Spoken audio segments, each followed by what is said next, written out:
Guys, listen up. As you get older, the best way to continue to look young, exuberant, and vibrant is to continue to take care of your skin. That's why I'm excited to have Teej Hanley as a sponsor of today's video. You heard me talk about them before, and you're going to continue to hear me talk about them because I believe in their products and the positive impact that they have on every man's life. Teej Hanley makes taking care of your skin so easy. They provide you with all the products you need and nothing that you don't. Every box comes with an instruction card that tells you when to use each product, how much to use, and in what order.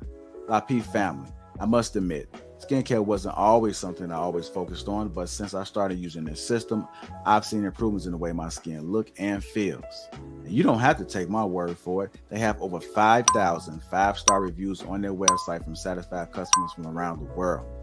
I recommend you start with the level 1 system, which comes with all the basics: a daily face wash, an exfoliating scrub, an AM moisturizer, and a PM moisturizer. In addition to amazing skin, members of Teej Hanley get tons of benefits, including at least 20% off retail price, the ability to customize your box, pause or cancel at any time, and free US shipping. And because Teej Hanley is sponsoring today's video, they're offering my viewers a great deal. Just click that first link in the description and you'll get 30% off your first box plus the free gift. Seriously, that's an amazing deal. Even though it's too early, as I often say, it's never too late. Click that link and get started today.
What's up?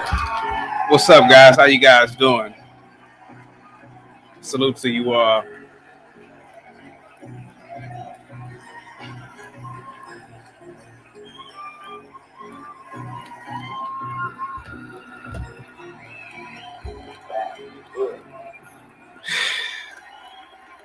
Guys, I'm back in effect once again.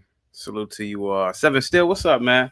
Positivity is definitely coming your way, man. I hope all is well with you and yours, man.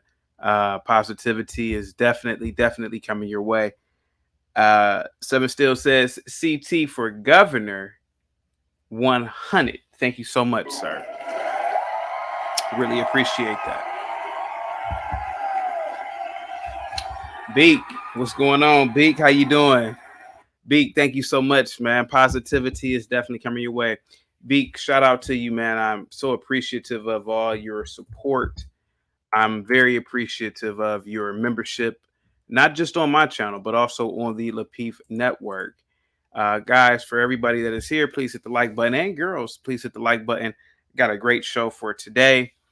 Chicagoans voted for a sanctuary for illegal immigrants. And now that they are here, the immigrants, ... Guess who's mad?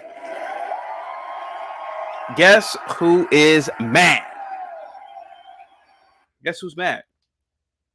Now, before I get into data, before I get into stats, before I get into peer-reviewed articles, before I get into news articles, news clippings, I just want to give you my chaotic take on it. Too bad. Too bad. Too bad. You got to be careful what you wish for. For 40 years, 50 years, man, maybe even longer, all you ever heard was black and brown relations. That's all you ever heard. Black people love Hispanics, right? Love their culture, right? But what do Hispanics typically do? Not Hispanics per se, but illegal immigrants. What do they do when they come into a community? They bring their criminality. They bring a lot of their degenerate culture with them. Not all of their culture is degenerate, but they bring a lot of their degeneracy with them. They tend to take over a community. You've seen it in Texas. You've seen it in California. Chicago, like many liberal cities. And you guys are going to be shocked at what I'm going to say today. But there are so many liberal cities in America. Oh, we support Biden. We support the Democratic Party. Oh, let's vote for the council, the Democratic councilman, the Democratic councilwoman. Oh, this policy right here that supports illegal immigrants from the police telling ICE on them. Oh, let's support this policy. Why are people at the border states tripping? They shouldn't be tripping. Those are human beings too.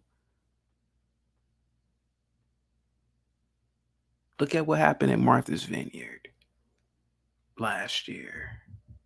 Look at what's happening in New York. All of a sudden, overnight, liberals, white liberals, black liberals, they have a problem with the very same policy that they have been promoting. The southern states have always been sanctuary states.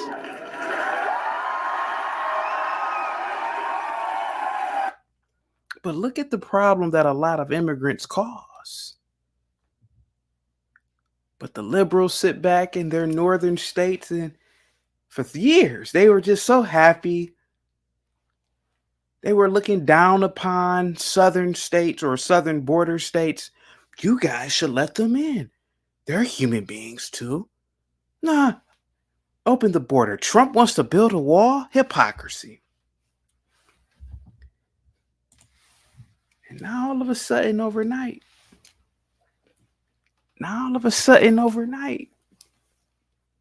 you got people upset about illegal immigrants. I find that hard to believe. I'm going to get into it. But I want to say this again. You really have to be careful for what you wish for.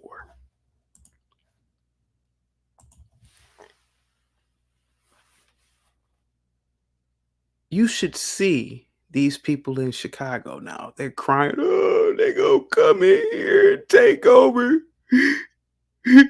that abandoned school. That's the taxpayer dollars, and we don't want all those illegals here. They're gonna be loitering. They're gonna be committing crimes. Build the wall. Build the wall? Huh. That's mighty damn funny. When Trump was in office, all he ever wanted to do was build the wall. And every minute of his presidency, he was undermined by the left. Trump was a pro-American president, a patriotic president, if you ask me.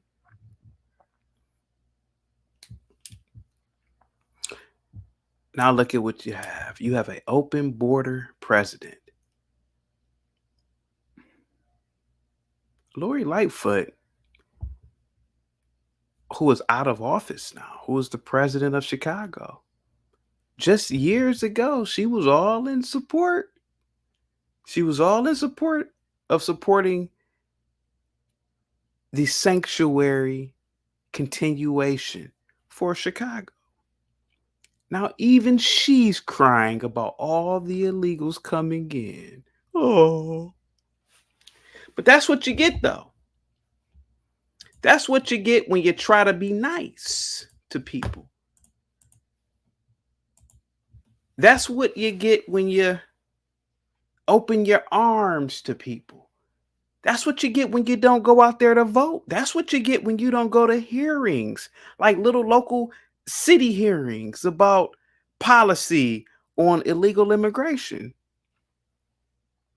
Because you, as the resident in Chicago particularly, you're sitting back.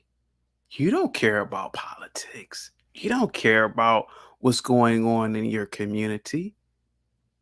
And right before your nose, your aldermen, I don't think you guys have councilmen in Chicago, but your aldermen and women, they supported and will continue to support sanctuary policy for illegal immigrants.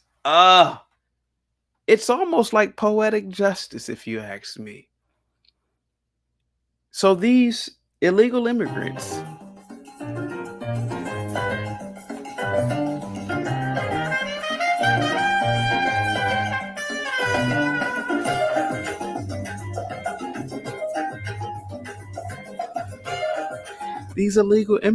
now,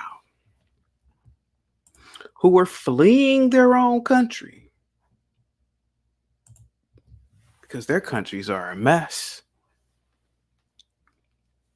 They don't want to stay in Texas. No. They don't want to stay in Arizona. They don't want to stay in the southern border states now because of a weak administration, the Biden administration. Now they want to come to where the glory is at. They want to come to the most beautiful city in America, if you ask me, which is Chicago. Now, before you get to blaming Lori Lightfoot, before you get to blaming this new mayor, I'm going to take you guys back in time to where it originally started with open borders in Chicago. You can't blame the Republican Party for this. I have facts. I have evidence. You supported this. the Chicago resident, the Democratic resident, the Black resident. I want you to watch and hear me for this one because I'm going to bring up a lot of information here. And also, I'm going to tell you as the chaotic truth.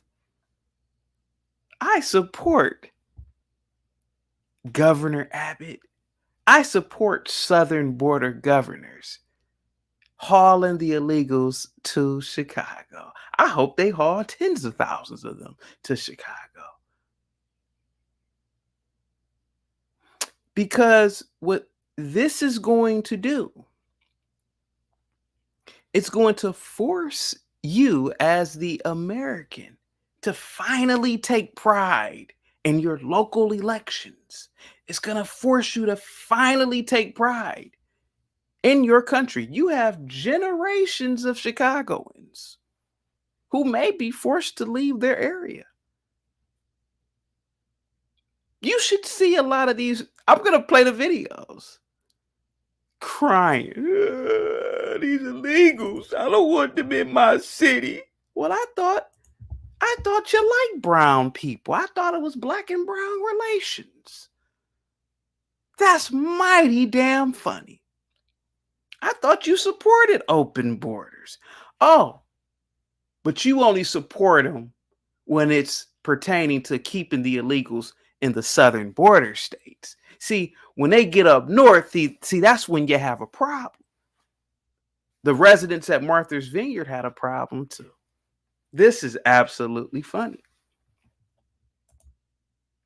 What's up, Nina? How you doing? Positivity is definitely coming your way. I hope all is well with you and yours. Salute to you. Guys, give a big shout out to Nina. Nina, did you go running today? Let me know. What's up, Daniel? Daniel says, yo, salute to you, Daniel. Cliff says, CT, I'm in the building. Great show for today, indeed. Salute to you, Cliff.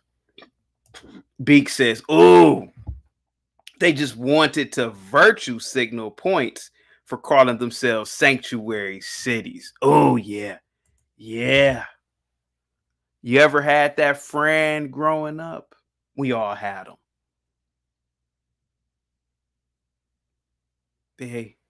They'll say, come over to my house and play a video game with me. Are you sure, man? Yeah, I'm sure. You're 9, 10 years old.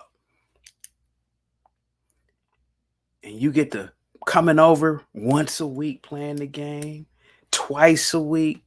Now you're over there every day playing the game. I had a friend like that growing up.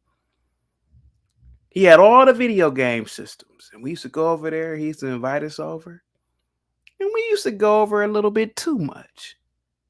To the point where he told us, man, y'all got to stop picking James Bond. Y'all can't use the gold gun when you playing GoldenEye. You can't use Yoshi when you're playing Mario Kart. What you invite us over for if we can't play the damn game? What you invite us over for?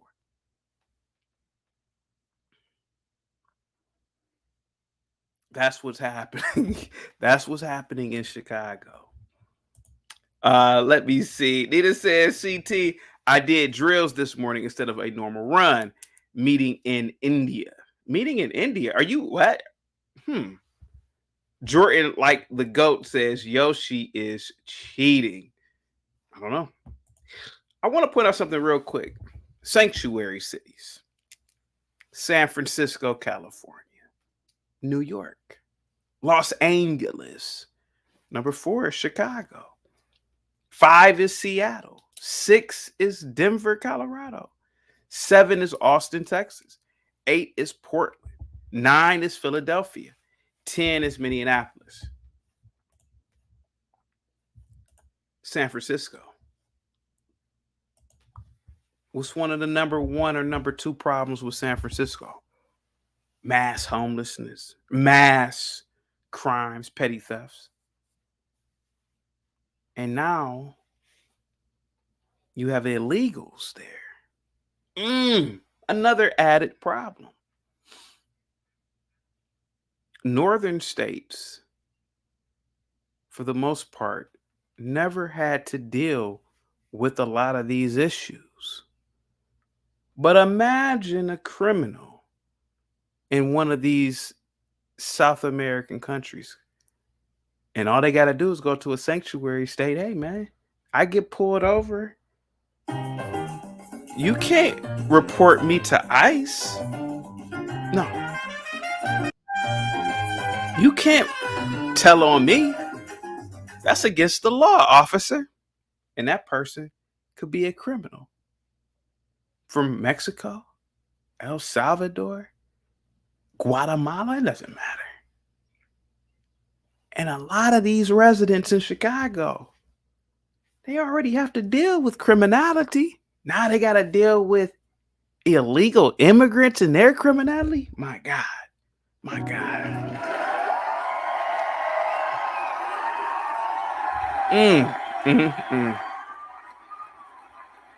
I see you in the back, Jay Rillo. Give me a second.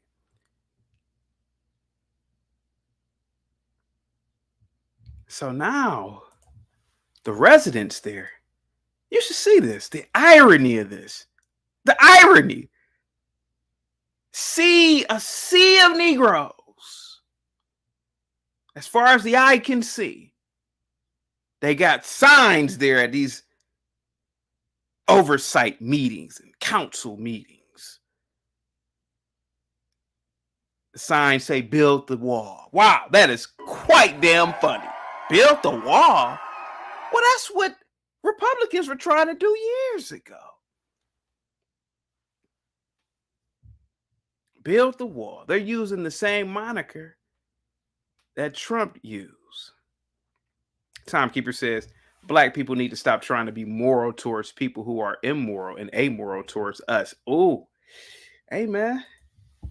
Illegal immigrants don't affect me. I don't care. I've been saying it for years. I say let them all come up to these southern states. I mean, these northern sanctuary states. Let them come all in. Let them go all the way to New York, Chicago, Seattle. Let them go. Because liberals love open borders. They love Mexicans. They love El Salvadorians. They love them. Let them come. They're human beings, right? Let them come. I don't have any sympathy or pity for none of those people in Chicago who are crying right now. Man, I better not see chaotic. You ain't going to see me at all. See, you're going to see those illegals living in those repurposed abandoned buildings. It's going to be 500 of them. And they're going to be outside loitering. And they typically work. They get jobs. So I'm not going to lie to you. They'll get some jobs. They'll get some work. They gonna take our jobs. That's what a lot of these Chicago residents were saying. It's quite damn comical. Let me see. Timekeeper says, let's be real. Most Black people don't understand what they are voting for. Majority of Black people's politics are Democrats good, Republicans bad, Democrats not racist, Republicans are racist. Oh, yeah. That is a lot of voting sentiment in the Black community. But let's watch this video real quick. Let's take a laugh. Let's do a little laugh here. Let's now let's do some laughing here. Let's go to I'll see you in the back, Jay Brittle. Give me a second, bro. Here we go. Look at this. Look at this. They ain't never came to know. Look at all these residents now. All of a sudden, they could pack a room. Listen to this. Listen to this nonsense from these people. That you would consider such action about a forgotten community that none of you live in. Ain't nobody forgot about your community, man. Your community is on national news every day. Madam, stop it. Developing tonight, outbursts and outrage at a community meeting in South Shore over a housing plan for migrants. If this was a community meeting to stop all the local crime in Chicago, it'll be about 3 people there. But look at how scared they are of illegal immigrants. That is absolutely comical.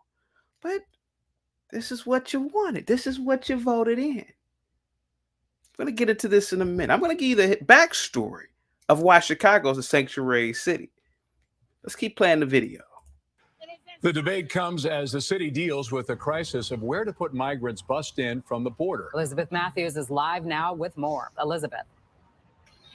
Corey and Don, contentious to say the least. This forum was a chance for city leaders to get input from the public about the old South Shore High School housing migrants. The city got their input.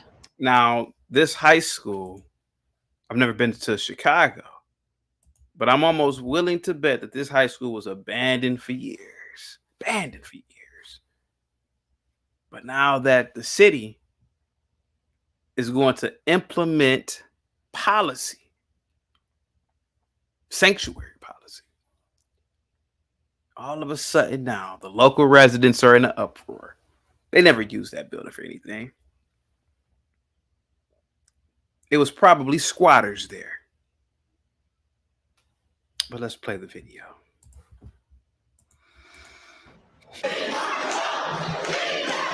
A packed house at the South Shore.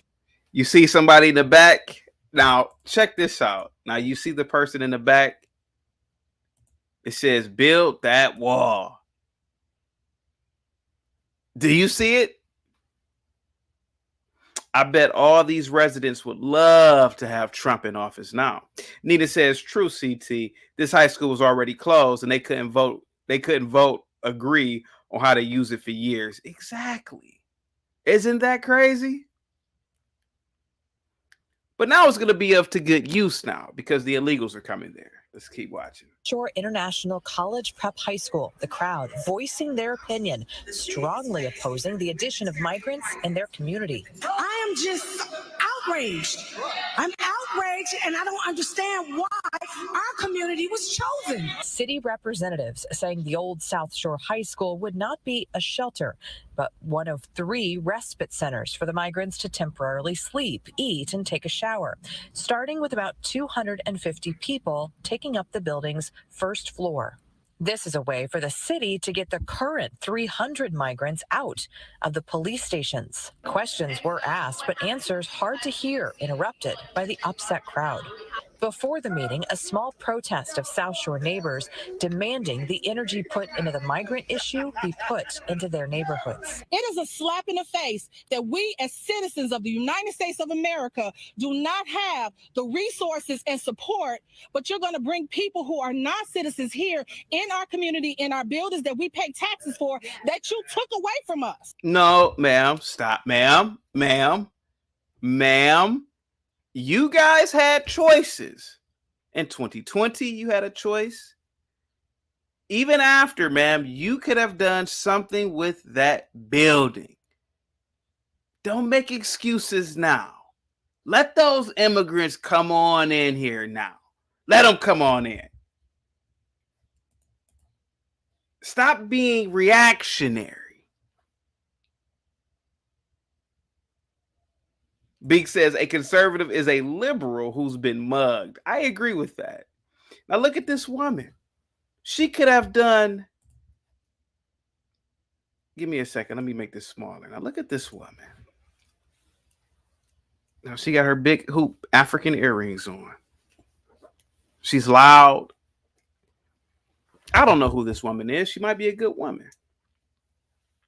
But how come the community didn't do anything with the building prior? How come the community didn't repurpose the building for apartments or a recreation center? Since your taxes are paying for the building,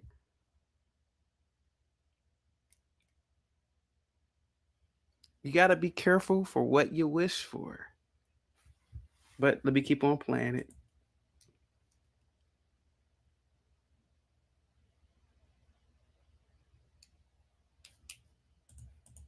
Yeah.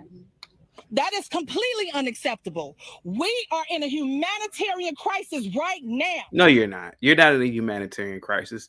Obviously, the illegal immigrants, ma'am, are in a humanitarian crisis. Hence the reason why they are illegal immigrants. They left their country. They fled their country for better human rights. You have your human rights in America, Miss, I forgot her name, but you have your human rights. Actually, you have the highest standard of human rights on the planet. You just don't want illegal immigrants in your neighborhood because you've seen the catastrophe of Los Angeles, you've seen the catastrophe of San Francisco, and you've seen the catastrophe of other places where illegals are housed at. That's the problem. But it's too late now. Why cry now? The Black people in Chicago are bleeding on the streets. Yeah. Mayor, ma'am, the Black people are bleeding on the streets because of Black people. That's not because of anybody else. They're shooting and killing each other. They're robbing each other. It was just a young lady who was a police officer, hero, serving her community. She wasn't shot by a Martian. She wasn't shot by an Eskimo. She was shot by another Black person. So no.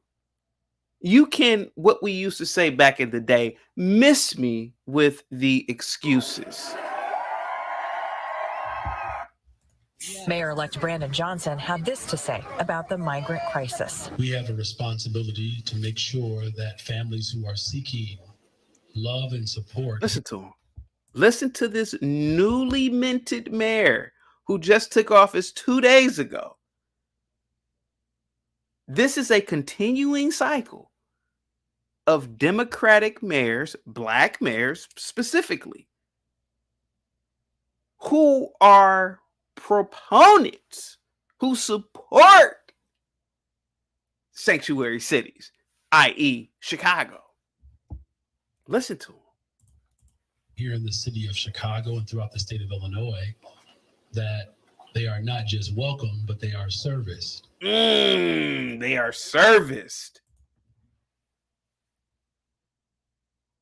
You got to be careful what you wish for, Chicago. This is what you voted in.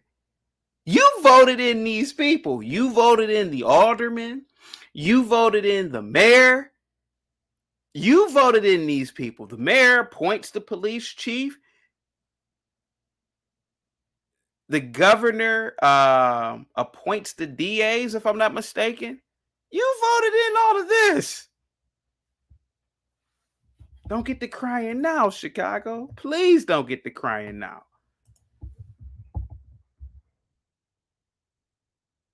Hey, Rulo, you can come back now. I'm going to let you up.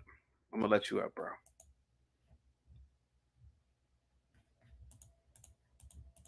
Let's see. So is this a done deal? A spokesperson for Mayor Lori Lightfoot's office says this is a possible solution, but still a fluid situation.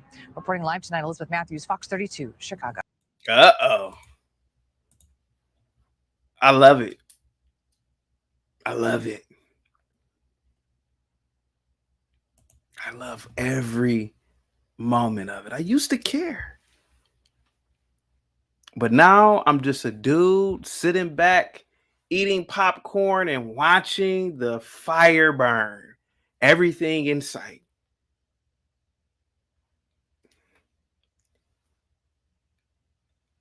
America,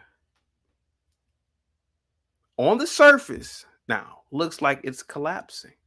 There was a time when immigrants that got here legally for school, they stayed here. They don't even want to stay here no more. You got Chinese immigrants. They come over here, they go to school. You got Indians coming over here going to school. They get their education. Boom! They go right back to their country because they see the writing on the wall in America. They see it. Let's see another video. And then I'm going to get into the history of this all. And you guys can call in. Here goes another video, guys. Cities all over the U.S. have been bracing for an influx of migrants. It appears to be well underway, and many from coast to coast are finding they don't have the resources to handle all the demand. And that includes right here in Chicago. Casey Cronus continues our team coverage live from the city's South Shore neighborhood.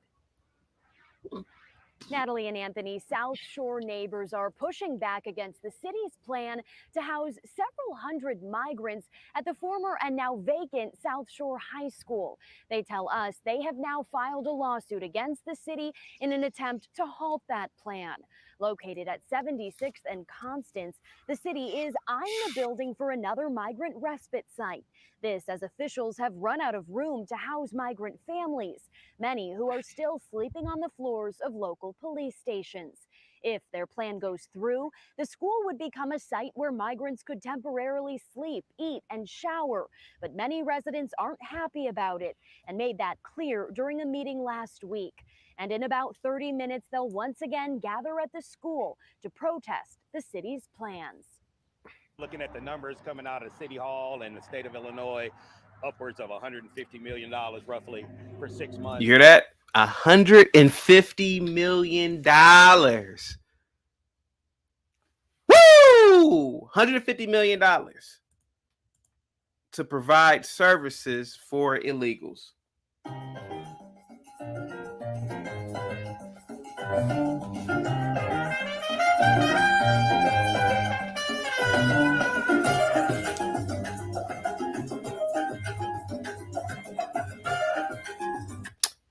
What could that $150 million be used for if illegals weren't there? Fixing roads, fixing other blight within the community, hiring more police, hiring more teachers. I don't know. I don't live in Chicago. But $150 million is not peanuts. That's a lot of money. That's a lot of money that can be used for actual residents. But look where it's going. This is what you voted for. This is what you wished for, you Democrats. I support what's going on now because you know why? I'm sitting back laughing at you. I bet you wish Trump was in office now. I bet you wish you had a Republican governor now. I bet you wish you had Republican aldermen and a Republican mayor now. Mira, dale conmigo. Yeah. Sorry. I'm not trying to knock the illegal immigrants. I care less. But don't cry about them when they get here. See, I already have my stance on immigration anyway. You don't want to know what my stance is. If you don't want to know my stance, because I don't want to get too in depth in my actual insanity. I really believe only certain types of people should come to this country. In certain types of, and there should be a vetting process on top of that. And I'm not talking about what they have right now. I'm talking about vetting at a high level. But I'm just a dude on YouTube just talking. I have no real power. All I can do is eat my popcorn and watch the fire from the confines of my home and just give my opinions and perspectives. This is what you wanted. And I support it now. I don't have any sympathy for you people in Chicago. None of you. None of you that's crying about this. Why CT don't support us? We black. Ain't got nothing to do with you black. This is political here. This is what you asked for.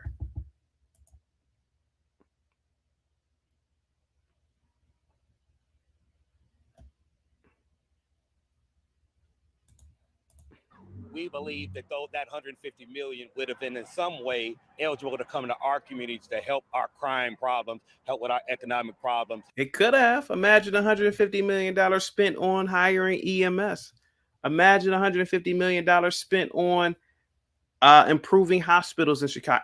I'm not from Chicago, but I'm just throwing out what I believe. help with our housing issues. And as we all aware, Black people are the largest number of homeless in Chicago. So if you're going to help anyone, help the current Black homeless first. It's not even just about Black. Help the Chicago resident first, period. Hey, this is what you asked for. You're a sanctuary city. And many of those residents have already started to gather here outside of the school. Again, that rally to start in about 30 minutes. We have reached out to the city's legal team for their response to that lawsuit, but are still waiting to hear back. In the meantime, many local groups are working to help collect donations for migrant families, including the Pilsen Food Pantry, Sinai Chicago, and Lakeview Lutheran Church. Reporting live from the Old South Shore High School, Casey Cronus, Fox 32, Chicago.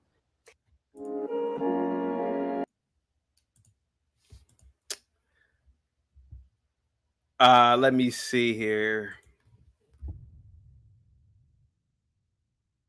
Give me a second. Do you know what the population of Latin America is? 670 million people.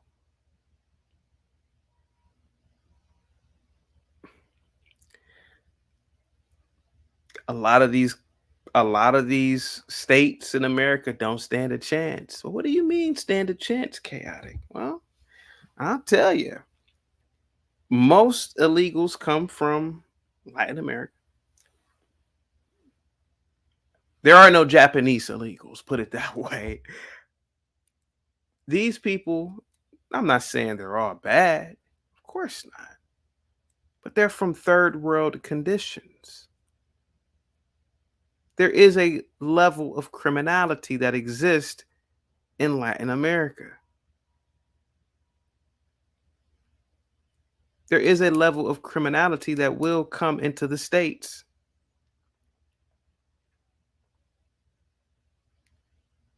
These states don't have the manpower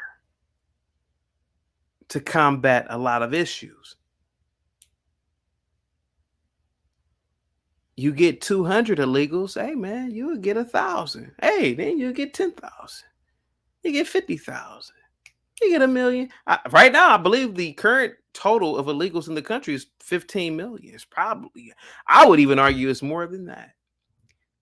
But there's almost a billion, I want to say almost, but there's almost 750 million people in Latin America. So they're going to keep on coming. If that border's open, they're going to keep on making an influx into this country. And are they bringing science and technology and engineering and mathematics? Are they bringing industry?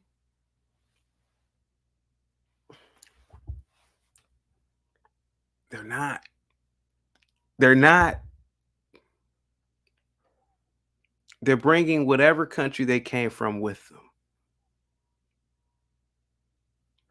But what do I care for? I don't have a care in the world. I don't live in a sanctuary city. I don't think I've ever seen no more than 1 or 2 illegals in my life. But this is the problem. This is the problem. People in this country are too busy looking in their phones on TikTok. They're looking at cat videos. Oh, look at this cat. Hey, I'm going to send you this cat video. Too busy looking at fight videos. Too busy looking at pornography. Too busy looking at debauchery. And all the while, your country's being taken over. Because you ain't patriotic. You don't care about the flag. Those Chicagoans are terrified. And I can understand, but I have no pity for them. I don't care. I'm not gonna lie to you. And I don't care because this is what you wanted. You dogged the Republican Party. You dogged Trump.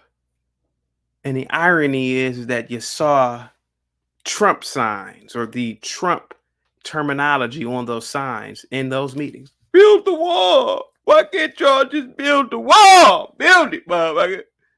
Well, that's what they wanted to do years ago.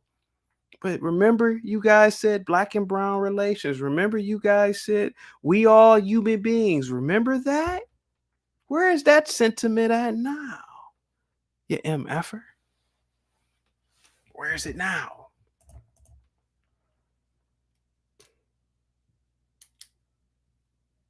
Where is it now?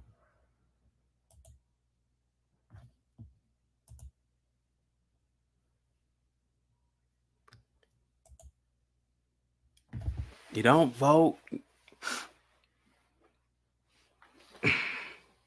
You don't go to committee meetings. You don't do nothing in the community.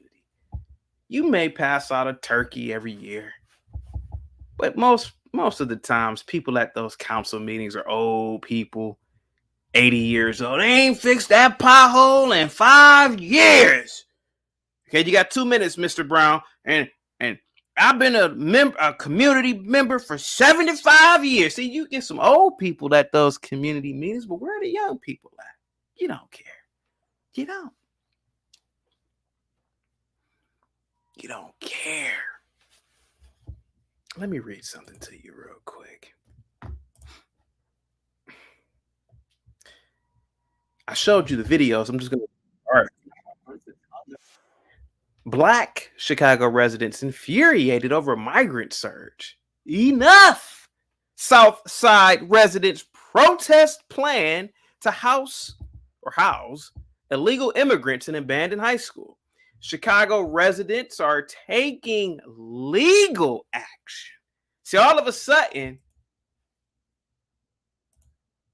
they want to snitch now. See, let's be honest. I thought we didn't snitch as a culture. I thought we didn't use the courts as a culture. But from this article I'm reading, Chicago residents are taking up legal action. All of a sudden, you want to use these bad courts, these corrupt courts. Let me continue to read the article. The article goes on to say,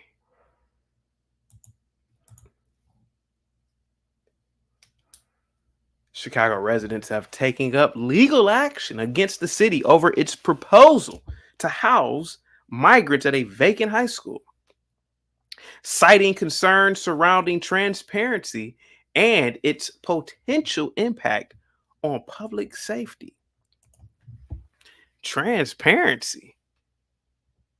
Since when does the Chicago community care about transparency on policy? We gonna look into that. When did they ever do that? Can somebody from Chicago call in and let me know? When have you guys ever had some sort of policy implemented by the local government and you all said, well, we don't know all about it. We need transparency. Stop it. Stop. You ain't fooling me with this nonsense. The writing is on the wall. You don't want illegal immigrants there, particularly illegal immigrants of Hispanic descent. You don't want them there. Because again, you've seen what they've done to the West Coast. You've seen what they've done to Texas. You've seen what they've done to a lot of places they've gone.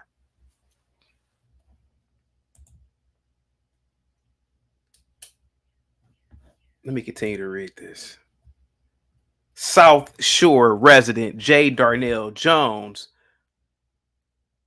one of the plaintiffs in the lawsuit, joined Fox and Friends first to discuss his concerns surrounding the plan.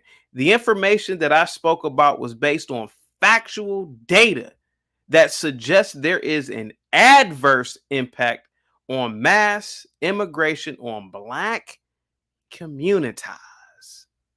Of course it is. Didn't you hear the man say that $160 million will be allocated for the services of illegal immigrants? Well, that literally says that, hey, to the Black community, hey, you ain't getting this $160 million. So that pothole, this blight, that abandoned home that's been there for 15 years, oh, that's going to stay there.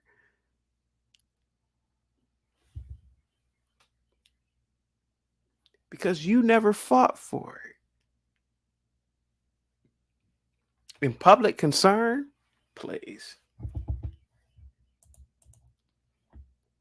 Mario with the $2 super sticker. Thank you so much, Mario.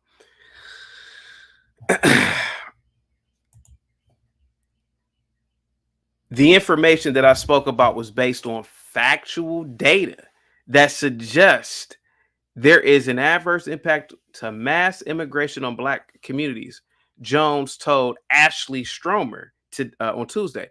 However, I was speaking specifically about I think this is a misspelling here, or our residents there near the South Shore High School who had concerns based on a lack of transparency by the city in terms of their decision-making process to put housed migrants in the school. They made those decisions without our input. That's a lie. That's a lie. And I'm going to tell you why that's a lie. This policy has been in place since the 80s, the sanctuary city of Chicago. And you're going to be surprised who supported the policy. You're going to be surprised in a minute.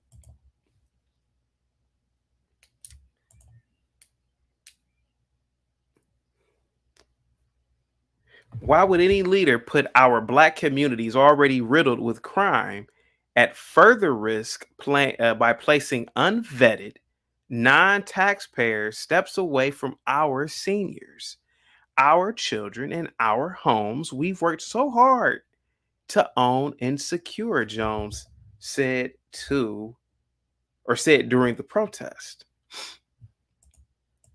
Well, why aren't you blaming your Black mayor, Lori Lightfoot? Why aren't you blaming your alderman? Why aren't you blaming your Democrat government, your governor? Why aren't you blaming your Democrat president? See? Who are you trying to blame here? Let's keep on watching it. Oh, not watching. I'm not even showing it. South Shore's community advocate Natasha Dunn also echoed Jones's concern, saying community members are extremely dismayed by the city of Chicago's inability to control and develop safe parameters around housing migrants that were relocated to the city. We have been redlined. No, they haven't. Jim Crow. No, you haven't. Pushed out. No, you haven't. You're still living there. Dunn explained during the protest. Enough. You never been redlined, Jim Crow, or pushed out. You're 34 years old, ma'am. Look at this woman. Look at this crazy woman. Look at her. This is what the article says. This ain't chaotic truth saying it. This is what the article says. She says we've been redlined, Jim Crow, pushed out. Dunn exclaimed during the protest. She says, enough. Lady, you were born in 1980. You ain't never been redlined. You ain't never suffered Jim Crow. And you're not pushed out because you still live there. Stop it.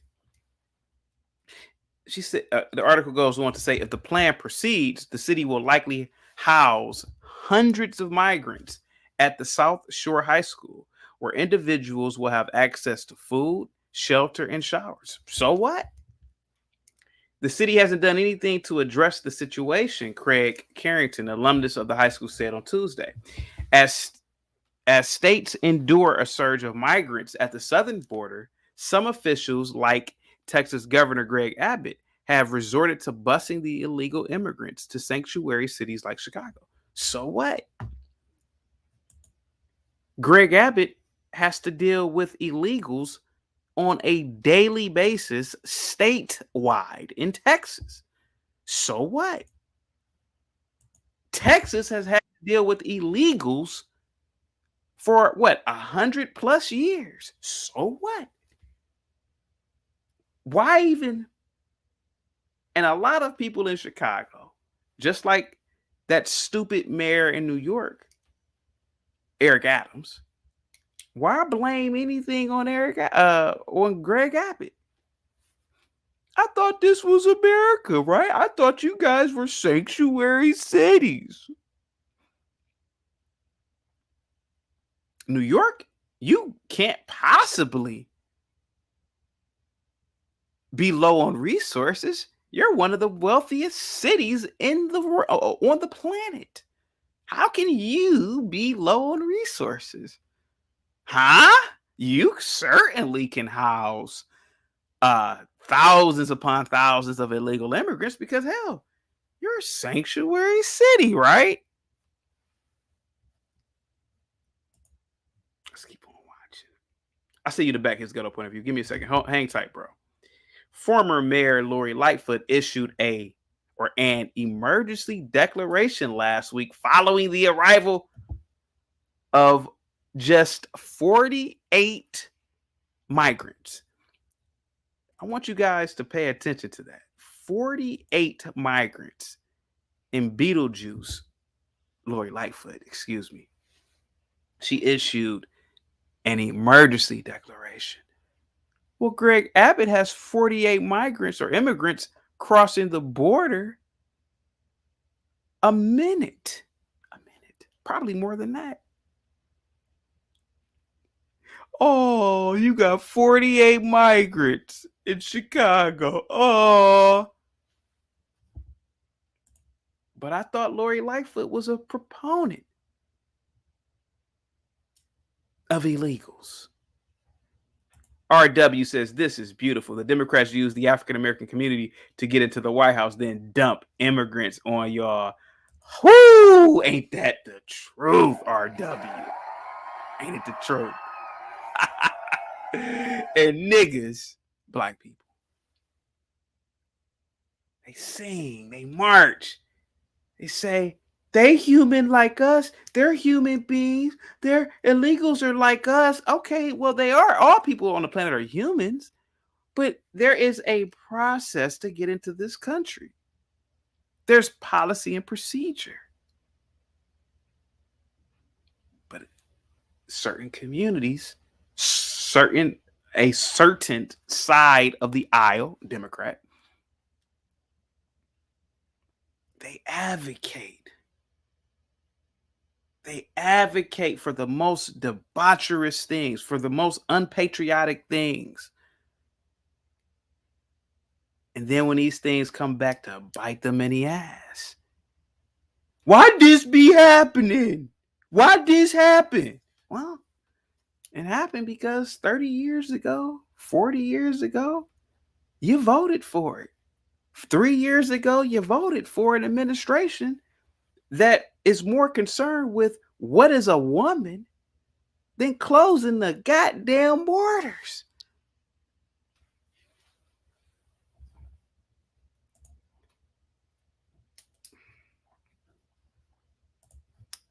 The article goes on to say,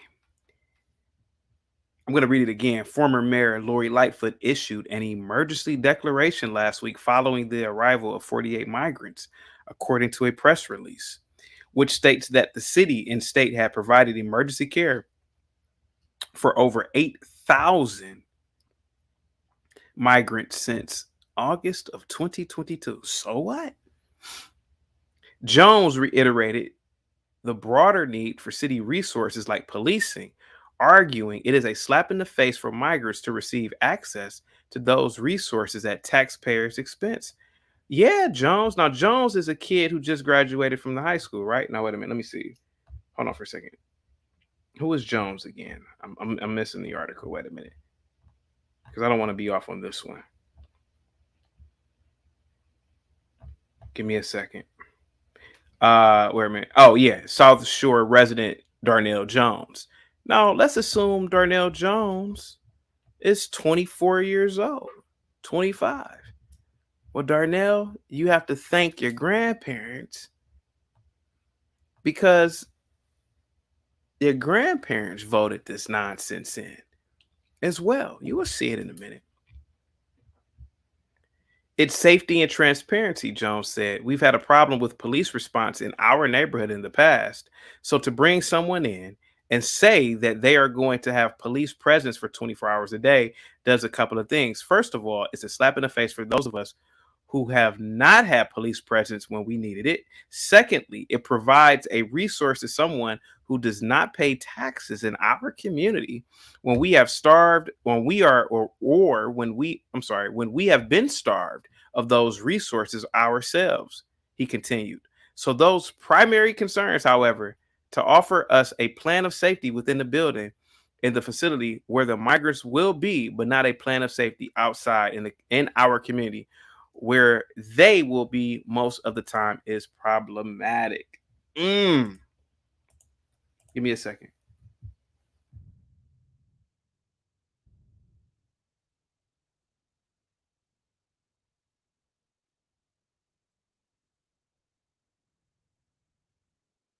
Check this out.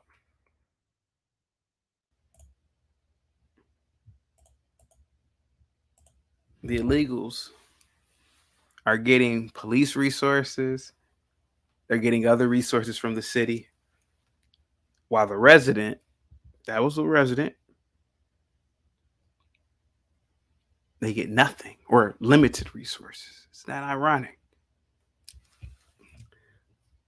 Let me keep on reading.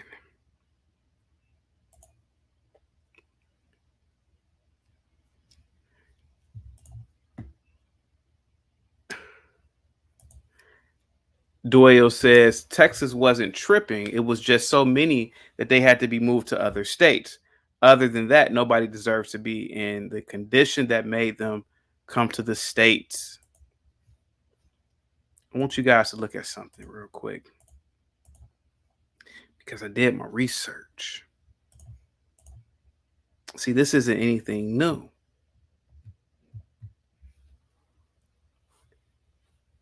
In 1986, a lot of you weren't even born then. I was 2 years old. Chicago Mayor Harold Washington, first black mayor of Chicago, Democrat, issued an executive order. Pay attention to this. That barred city employees from helping enforce federal immigration laws. You know what that means? Oh, you can't see it. Damn, I thought you could see it.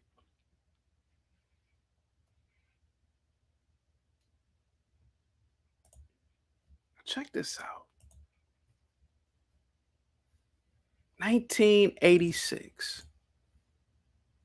Chicago Mayor Harold Washington issued an executive order that barred city employees from helping enforce federal immigration laws. Do you know what that means? That means that if you were a cop and you ran across an illegal, you couldn't report that illegal to ICE.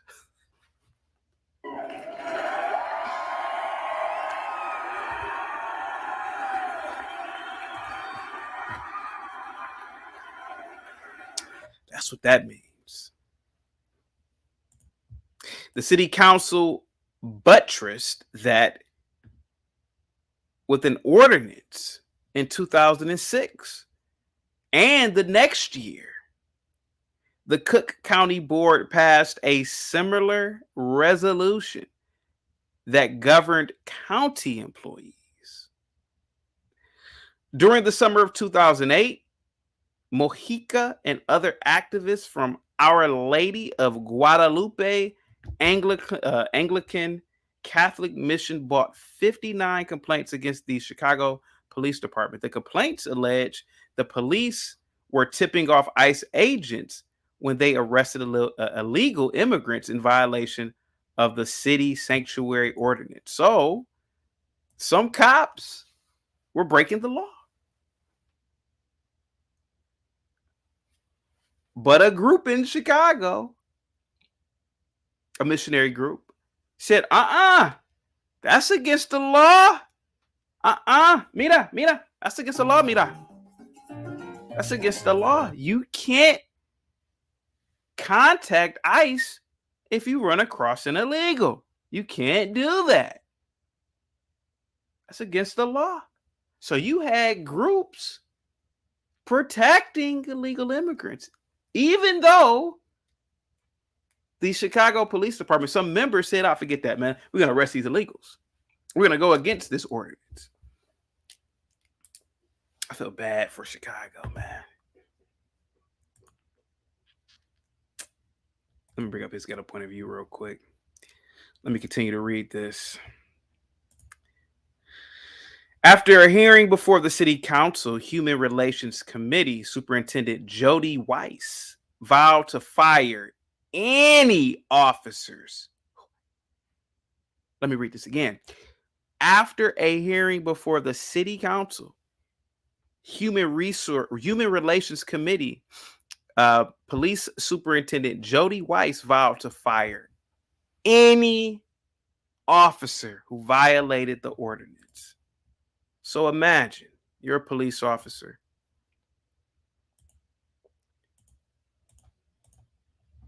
You see an illegal immigrant. You know, maybe you don't like illegals. Hey, who knows?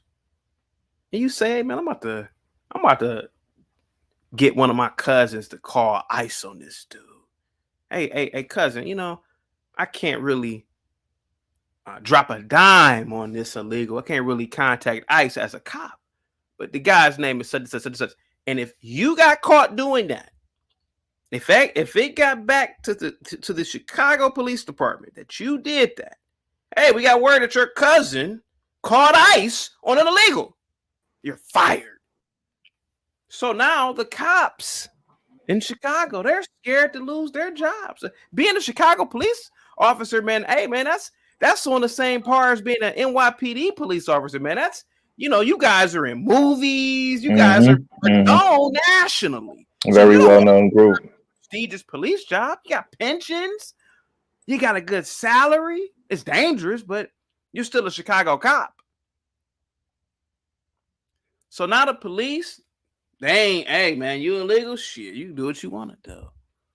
It's a city ordinance. It's a federal crime if a city employee contacts ICE, contacts the federal government. So let me continue to keep on reading it, though. Let's continue to read it. 30 of the complaints were found to be baseless. Okay. A Chicago police spokeswoman said the department doesn't keep track of how many complaints, if any, it has received. I gotta mute you real quick. If any, it has received relating to sanctuary ordinance violations. She did not respond to several inquiries about the 29 complaints. Indeed, none of the city or county level departments charged with investigating such complaints could produce any record or ever having received one. Cook County Commissioner Roberto Maldonado, who sponsored the county resolution, said the county lacks the authority to prosecute alleged violations. He also said undocumented immigrants are hesitant to come forward. You feel intimidated dealing with the criminal justice system, whether you are a legal or not. Okay. So, Sanctuary Chicago came about through the black mayor. 1986, first black mayor, Democrat. He died in 87, by the way. Let me show you something else, guys. Let me show you something else. Because I don't want people to blame Lori Lightfoot just yet. Even though I don't like Lori Lightfoot, she didn't start it. Defying Trump. Oh, you guys can see that. Excuse me. Let me bring this up real quick. Defying Trump. Chicago will continue as immigrant sanctuary. Joining other cities around the country, Chicago is pledging to remain a sanctuary city for undocumented immigrants and an act of defiance in the face of Donald Trump's past promise to cut off those cities from federal funding.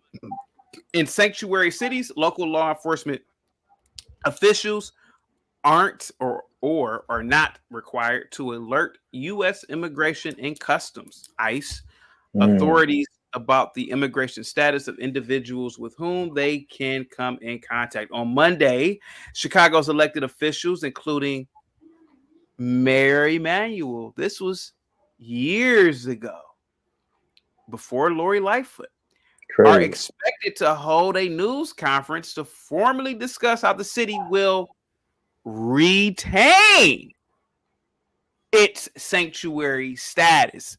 Not eliminate, but retain it. This has been going on for years. This didn't start yesterday, but all of a sudden there's a reaction from a lot of these residents. Aldermen are expected to call on Republican Governor Bruce, I think it's Renner, to pressure Trump to back off his vow to interfere with funding.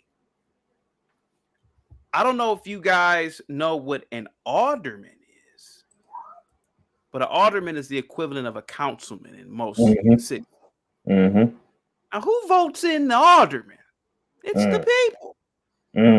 Well, if the aldermen are telling, hey, Trump, you can't cut off federal funding. No, you can't tell us that this can't be a sanctuary city. We got to have resources for these illegals. Well, isn't that your fault that you, isn't all this your fault, Chicago? Those are your aldermen that you voted in. The aldermen back in the day, was that 2015, 14? They pressured Trump. They vowed to keep Chicago a sanctuary city. You need to be going after these aldermen or these past aldermen for what they did. See, listen, I can't sit up here and let you guys blame Beetlejuice for this. No. You ain't about to blame Lori Lightfoot for this. No, you're not about to blame the current administration in Chicago for this. No, this has been going on for a very long time in Chicago. And the blacks voted for it. You voted for your alderman. They held committees and meetings on its sanctuary status. Where was the backlash then? You could have been at those meetings like, oh, no, we're not going for this. You didn't do it. It's true. Because you want to be kumbaya with everybody on the planet.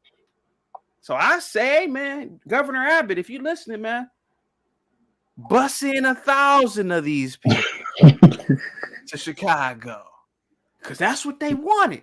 That's what it is right here. Let me keep on reading some more of this. It's a mess. Across the country and in Chicago and in the rest of the state of Illinois, young men and women are very distraught about this. They're distraught. That's what it says here. Chicago Alderman Danny Solis told Politico. So he's saying that the residents are upset that, hey, man, why would y'all cut off our sanctuary status? Solis is among those planning to attend the news conference with Emanuel. There are some people, though I disagree with them, but I have seen respect for Paul Ryan. I'm not even going to try to pronounce his name. Previous, Solis said, referring to the House Speaker and the RNC chairman who will serve as Trump's chief of staff. I'm hoping that those guys have much more influence on Trump and what needs to be done, not only on his first 100 days, but in his term. So this is during 2016 then when Trump took over. Illinois comptroller-elect Mendoza, whose parents are Mexican immigrants, called on Renner to take a stand on the issue. As a leader of the state, the governor and everyone in a leadership position should be saying it's wrong. The Illinois comptroller-elect. It's a very powerful position. Matter of fact, I'm going to tell you what the position entails. Give me a second here. The comptroller is charged by the terms of Section 17 of Article 5 of the Constitution of Illinois with maintaining the central fiscal accounts of the state and ordering payments into and out of funds held by the Treasurer of Illinois. Powerful position. And where are the funds going? This was years ago. As a leader of this state, the governor and everyone in a leadership position should be saying this is wrong. Could you imagine? Could you imagine going to North Korea, China, and literally Chinese officials are just handing over money, handing over resources to illegal American immigrants? That ain't happening. You gotta leave our country now. No, well, we don't have resource for you.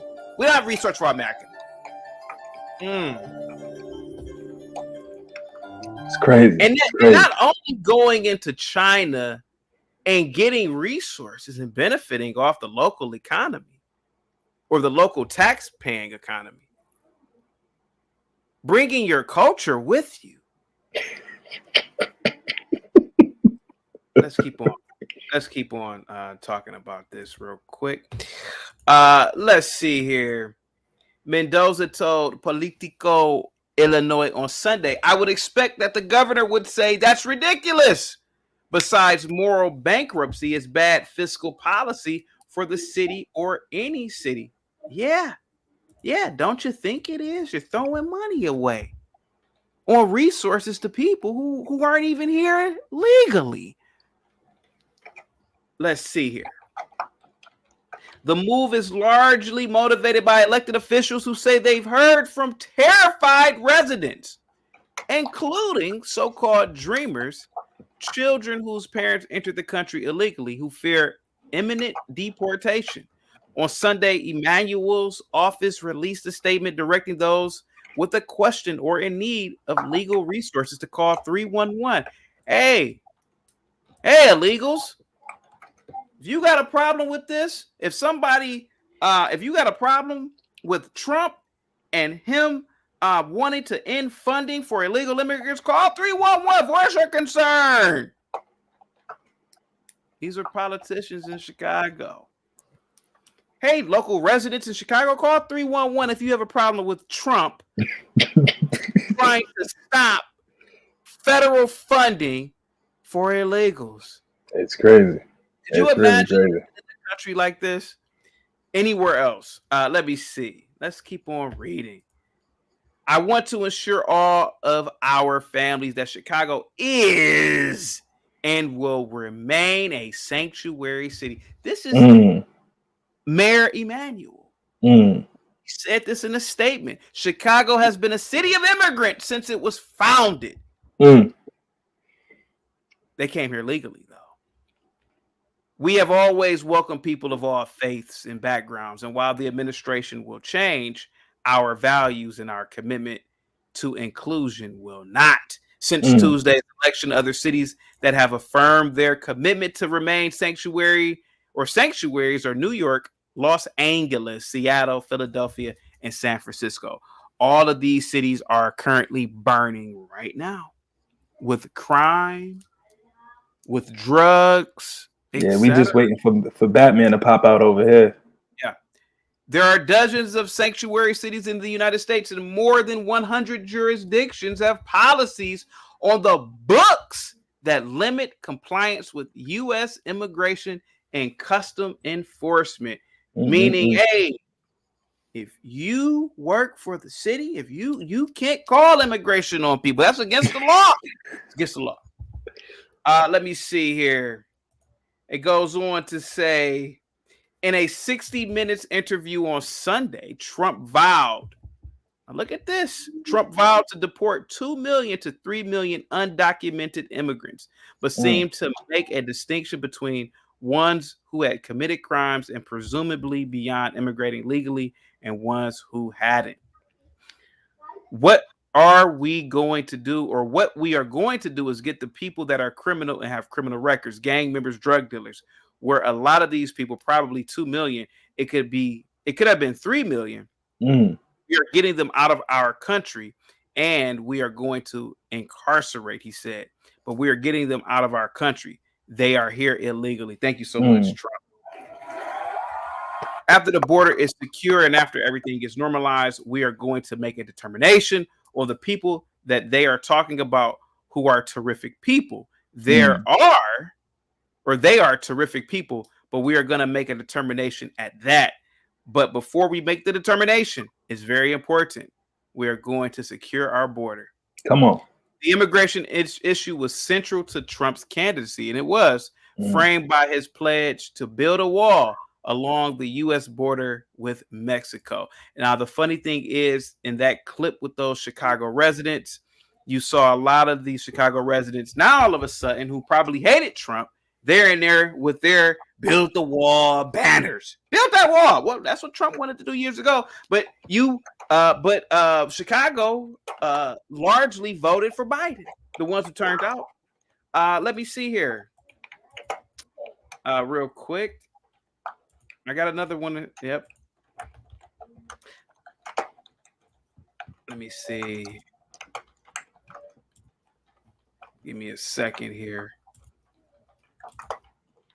I already talked about Mayor Emanuel and how he urged residents with questions to call 311. Mayor Emanuel today reiterated Chicago's commitment to being a sanctuary city for immigrants and announced the city's 311 operators have been given special instruction to assist anyone with concerns or questions about their status in Chicago or in the United States. Wow.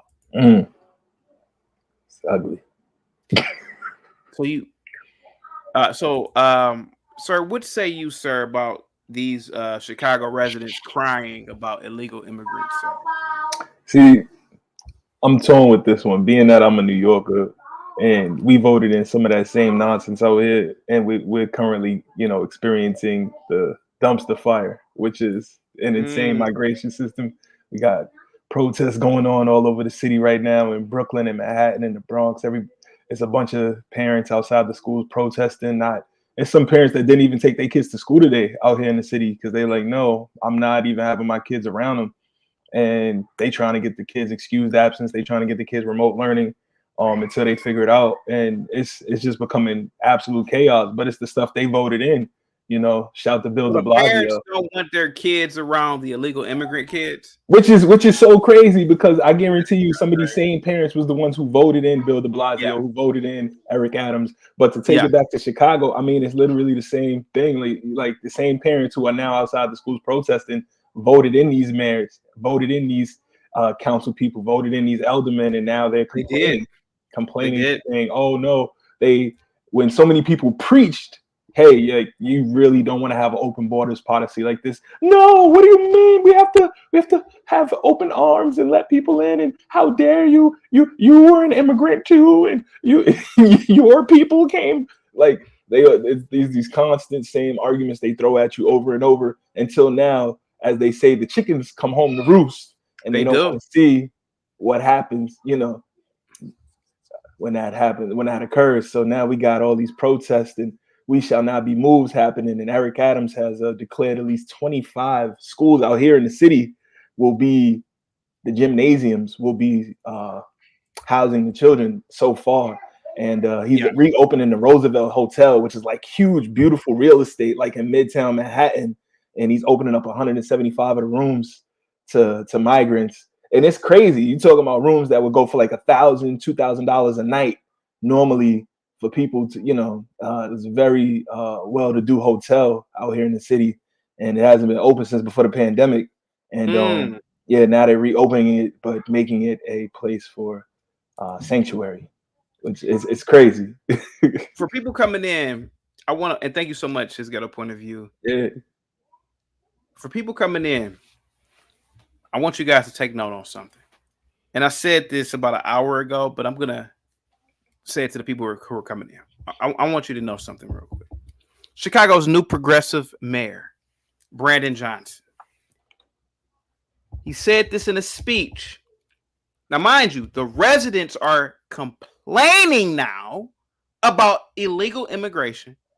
They're complaining about a repurposed, abandoned school being used to house potentially illegal immigrants. Mm-hmm.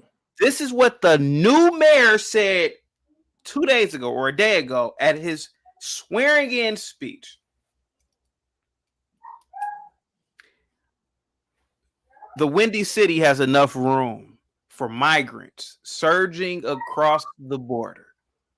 We don't want our story to be told that we were unable to house the unhoused or provide safe harbor for those who are seeking refuge here. This man is a complete and utter idiot. What's going to happen with Chicago is what we saw or what we are seeing in border cities right now, what we're seeing in Los Angeles right now. Illegals bring whatever third world they come from over here, and it looks like the third world when they bring it over here. That's the truth. Fact. They bring over their crime, and look at what has happened in parts of Los Angeles. Many places the blacks have been driven out. Now, black people, especially in Los Angeles, talked all that black and brown unity nonsense. But the blacks in Chicago who aren't really into local politics, they understand that, hey, that could possibly happen here. I've been living in Chicago for 5 generations. Exactly. Cali's a little bit different. People might, black people really came to Cali like in the 50s, 60s. But a lot of people in Chicago that are black, they've been there for a long time, since the late 1800s, if you ask me. Mm-hmm. They don't want to share that land with anybody else, even though Chicago isn't. I've never been there, but it's not the safe haven that I would like. But there is history there. Yeah, there's some beautiful parts of the shop. But here goes their new mayor. Mm. The people in Chicago, if you really don't want this, do a recall. Mm. Get them up out of there. Because with that mayor, you will see 1 million. Because Greg Abbott, he's like, your mayor, your Democrat mayor, out his own mouth said, hey, this is a safe harbor for illegals. So Greg Abbott, who has an immigration problem in Texas, he's like, damn, I'll send. And he talks Southern, and he's in that he's in a wheelchair. He sits in that wheelchair, and he's like, hey, I'll send up 1 million more up to Chicago. That's what's gonna happen. That's what's gonna happen. You're absolutely right. Yeah. And not only is he going to send them to Chicago, he's going to send them, unfortunately, out here to New York too. And another sanctuary city. Yeah. I don't know if you've been keeping up with this guy, Eric Adams, today on the news. He's trying to juggle 1 million balls at the same time. He's talking about we don't got any more space, but we're still going to let him in. How does that even work? I would, if I was Greg Abbott, New York, let's be honest, a lot of those buildings in Manhattan aren't at 100% occupancy. I would say a lot of those buildings are at 50% occupancy. Why can't the illegals? How come you can't repurpose a lot of those skyscrapers and house the illegals there? They've been talking about repurposing the empty buildings in the city. Yeah, that's what they should do. Repurpose the buildings in Manhattan, because a lot of those buildings, those skyscrapers, they don't have 100% capacity, and we know they don't since COVID happened. But they won't do that. They're gonna keep sending them to all the hoods. They're gonna keep stuff the hoods as much as they can. You saw that Eric Adams, he tried to send some buses upstate back toward Yeah, and they was like, nah, we're not going, we're not tolerating that. So Yeah. they're gonna keep, the Chicago's, Detroit, Michigan areas eventually gonna get full. The Watts, those places. I could see Atlanta getting full of some buses soon. I can't imagine they're gonna let anything but the sanctuary cities burn with this one. So let me see here. Give me 1 second. Now, Lori Lightfoot. Let me see. Lori Lightfoot and her Brandon Johnson received 284,000 votes in the general election. Paul Vallis received 268,000 votes. Let me do the math on this.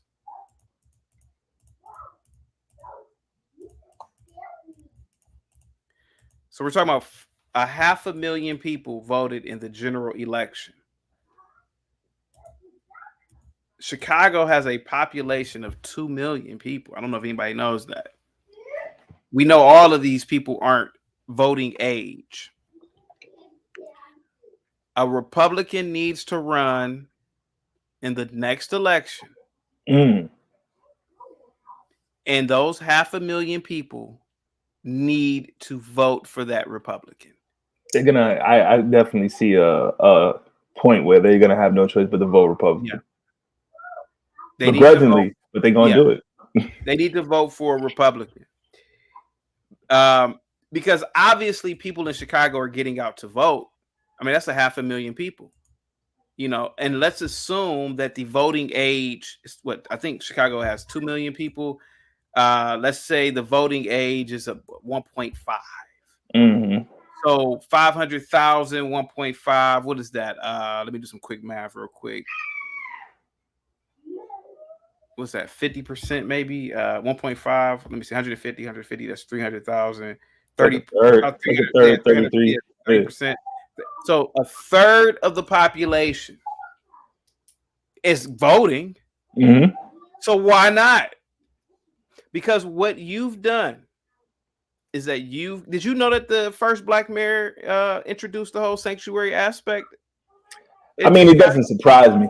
It really doesn't surprise me. In the 80s, 86. I was 2 years old, 86.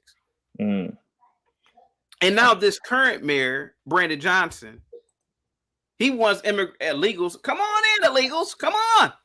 Bring all your problems here. Come on, bring them. I ain't got nothing to worry about though. His ghetto point of view. I don't even care because I actually support it. And you know what you know what though? I'm starting to believe that conservatives or people that are independent or towards the middle. I think that we should start supporting. I think we should, to a degree, support the Democratic Party. And I'm gonna tell you 100%. Yeah, I'm gonna tell you why. I see. I got into an argument with a woman, crazy liberal woman, years ago, black woman. She was arguing with me about how a man, if he truly believes he's a woman, he could use a female's bathroom. I was trying to tell her about sexual assault. I was giving her stats and data. She was hollering and screaming at me. I'm giving her stats. I'm giving her data, information. You know what? Now that I think about it, since liberal women support it, hey man, if anything happens to you, so be it. This is what you wanted. You wanted grown men to wear dresses and skirts, put wigs on, and pretend to be women. So whatever happens to you, happens to you. I don't care. Same thing with women's sports. A lot of women support men pretending to be women in their arenas. So, hey man, if a dude wants to be a woman and he gets into the boxing ring with Clarissa Shields and punches his head off her shoulder, hey, Clarissa Shields supports this because I don't know. I'm just saying I'm using her because she's the best female. Damn good, talented boxer, absolutely. Yeah. But here goes my argument. Hey man, why discriminate? That's what these women liberals want it. Let it happen. Because you know what I'm gonna do now? Here's got a point of view. I'm gonna sit back and I'm just gonna eat my popcorn and watch the theater burn. Go ahead, sir. Go ahead. No, I mean, you see, and this is why I'm torn, because I'm in one of these cities that's gonna burn soon. Yeah. Keep it real, man. And I love my city, but at the same time, I see the stuff that we vote for. It makes absolutely no sense. And there was initially some hope when Eric Adams first came into office. Like, okay, he was a cop. He might toe the line a little bit more and be a bit more stern. And he sounded real hardcore for like about 3 minutes, and then all of a sudden the Democrat just came right up on him, and it was very left leaning, and he hasn't stopped since, man. If there was an analyst, someone who is data oriented, somebody who collects data, I bet you, and I don't have the facts with me, looking at his Instagram, I could almost bet he spends more time doing PR than actual mayoral work. I've seen his Instagram. He's kicking a soccer ball with some little kids. Oh, I'm gonna kick the ball because I'm the mayor. Boom. He's catching footballs. Oh yeah. Oh, hey, John, go out there. I'm at such and such school. He's throwing baseballs. And I'm like, when is he ever actually doing real mayoral work?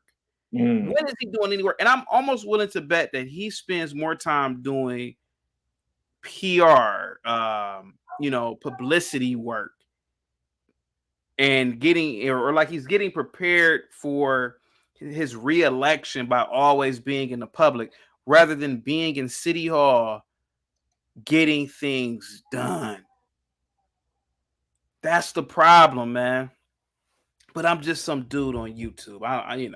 Go ahead, sir. That's your mayor, but go ahead. What say you? Listen, no, I mean, you're absolutely right. They definitely call him one of the guys who likes the cameras and the photo op, and because it seemed like every time there was a murder for like the first 2 months of his mayor, him being the mayor, like he was at every single one. They were all out. They were all out in the Bronx, and it was like he was just living in the Bronx with a police hat on in front of every single camera. And between that and being in the club at night, it was like, when do you actually have time to do any administrative work? But, again, I guess he feels he can, just phone it in. I guess they got an app for everything at this point. So, I guess he feels like he can just do it over his app. I was super hyped when he first came in, though. I'm not going to lie, because he claimed like he was going to do the NYC coin thing. And as crazy as it sounds, and as much as it's going to be like a downer to people's privacy a little bit, I am a fan of cryptos, and I was kind of hyped when he was going to give everybody the wallets and let people like get the earn the interest off the NYC coin wallet.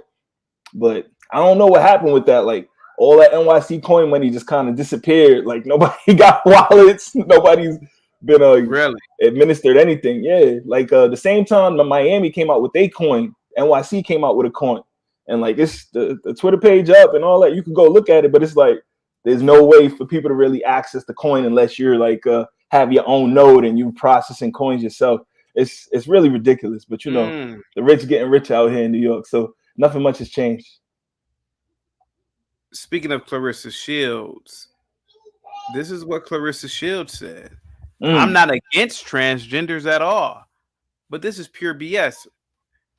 Whoever this caster is was born a woman and was not allowed to compete because of her testosterone being higher than other women. But Leah Thomas was born an actual white male who is now transgender. Women and transgender woman and allowed to compete. How? Okay, so it sounds like she does not want to compete. Okay, so it sounds like she's against transgender women actually competing. I get it. Okay, I get it. Okay. Yeah. Let me ask you a question, sir. If you were the mayor of Chicago, what would in terms of dealing with the sanctuary status, what would you do, sir? I mean, listen, as mean as it may sound, I would immediately call in the National Guard and kick out every single illegal immigrant that's running to the country, running But to the it's city of Chicago. I'm technically sorry. it's against the law, though. It's against the law in sanctuary cities. Yeah, it's against an ordinance. I mean, yeah. I mean, is there some way to And repeal the ordinance? Because it's like this doesn't make any sense. possibly listen. It possibly is a way to repeal it. It would have to go up on the ballot though, in a place like It Chicago, had to probably right? go up on the first. They had to have committees. They had to have meetings talking about it. The meeting about the meeting. They have to have meetings upon meetings with the community first, and then have to go up on the ballot. Absolutely. Yeah. It had to go through. What did it have? Council. Go ahead, sir. You know what? To be honest, it would kind of be like an episode of one of those crazy shows like The Wire, where like as the mayor, I would probably have to let it kind of get out of control so the people would vote it out. Like as crazy as that sounds, I would have to probably let the immigrants tear the city up a little bit just so I could convince the people to get it voted out. What are the black residents most fearful of? Because you saw the video with them acting. What are they most fearful of? That's a good question. Mm-hmm.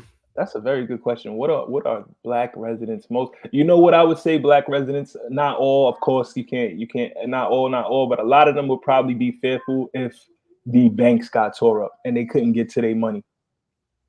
No, I was talking about with I'm talking about with the illegal immigrants. What are they most fearful of with the illegal immigrants coming up? I mean, like a lot of the parents have been saying like they might snatch kids. You know, a lot of them are notorious for kidnapping children. That's what they do. Why do they kidnap children? I never heard that before. There's a lot of money in organ harvesting. Organ harvesting is one of the biggest things that goes on in this country on the low. Chaotic. I don't know if some of you peer reviewing to, but like organ harvesting and illegal, especially snatching up children and harvesting their organs is like a huge thing. So you say harvesting organs, and who is the buyer, and why would somebody buy organs?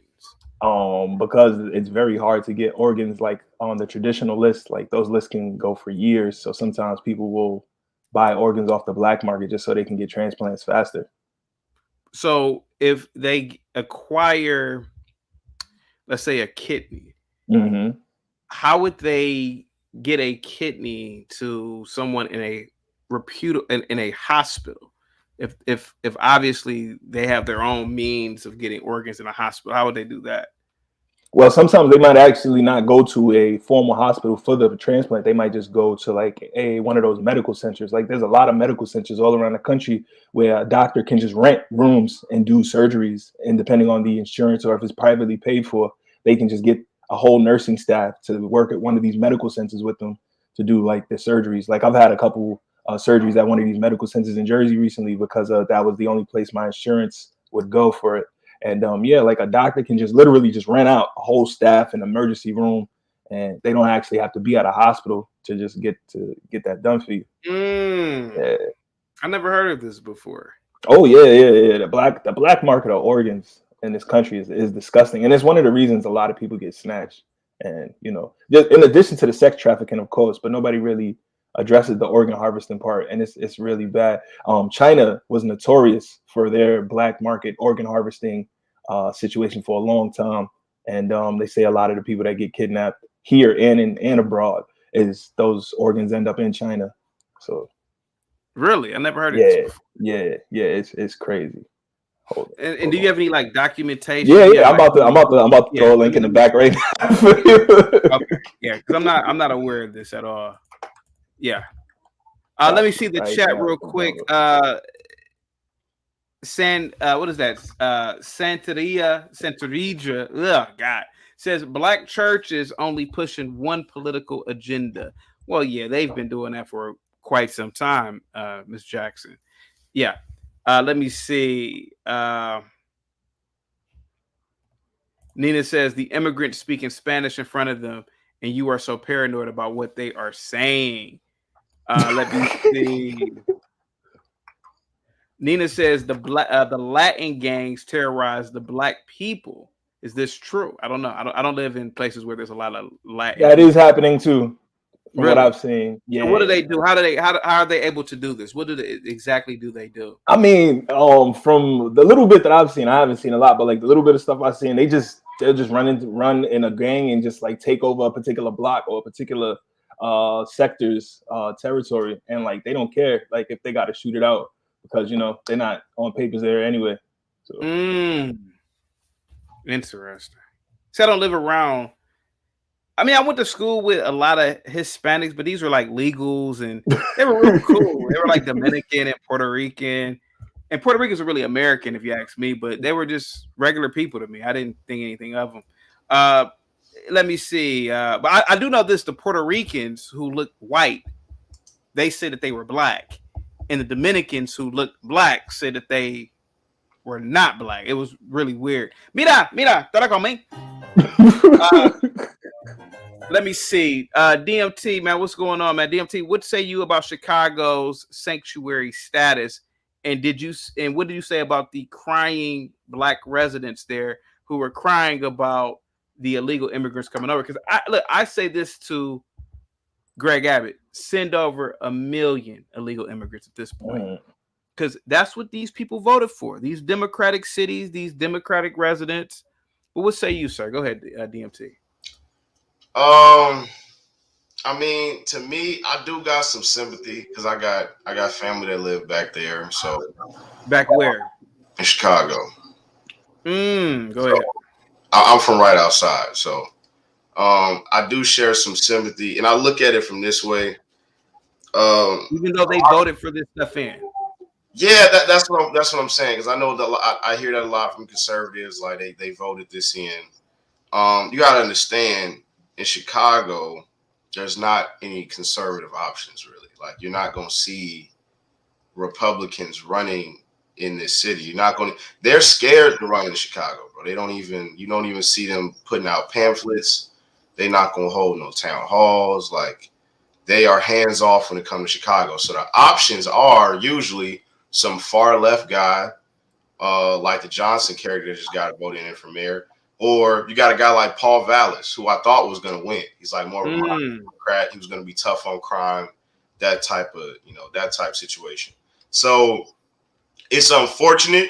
And then again, a lot of people in Chicago don't vote at all. They just kind of, they wait until something happened like this. And they were like, wait a minute, what's going on? And it's like, this is why I always preach voter education, because, the Democrats' MO is get everybody out of their house and get them to vote on election day.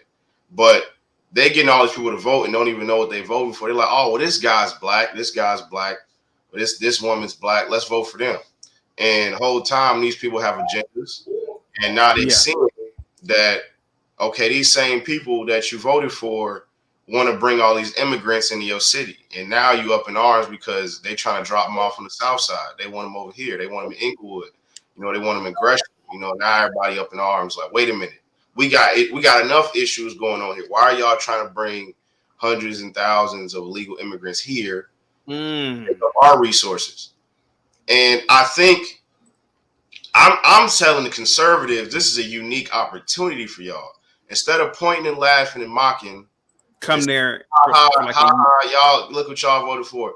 Get over there, get some of your people there, put some money behind them, get in front of these folks and explain to them your agenda so they'll vote for you. Because right now they don't got no other option.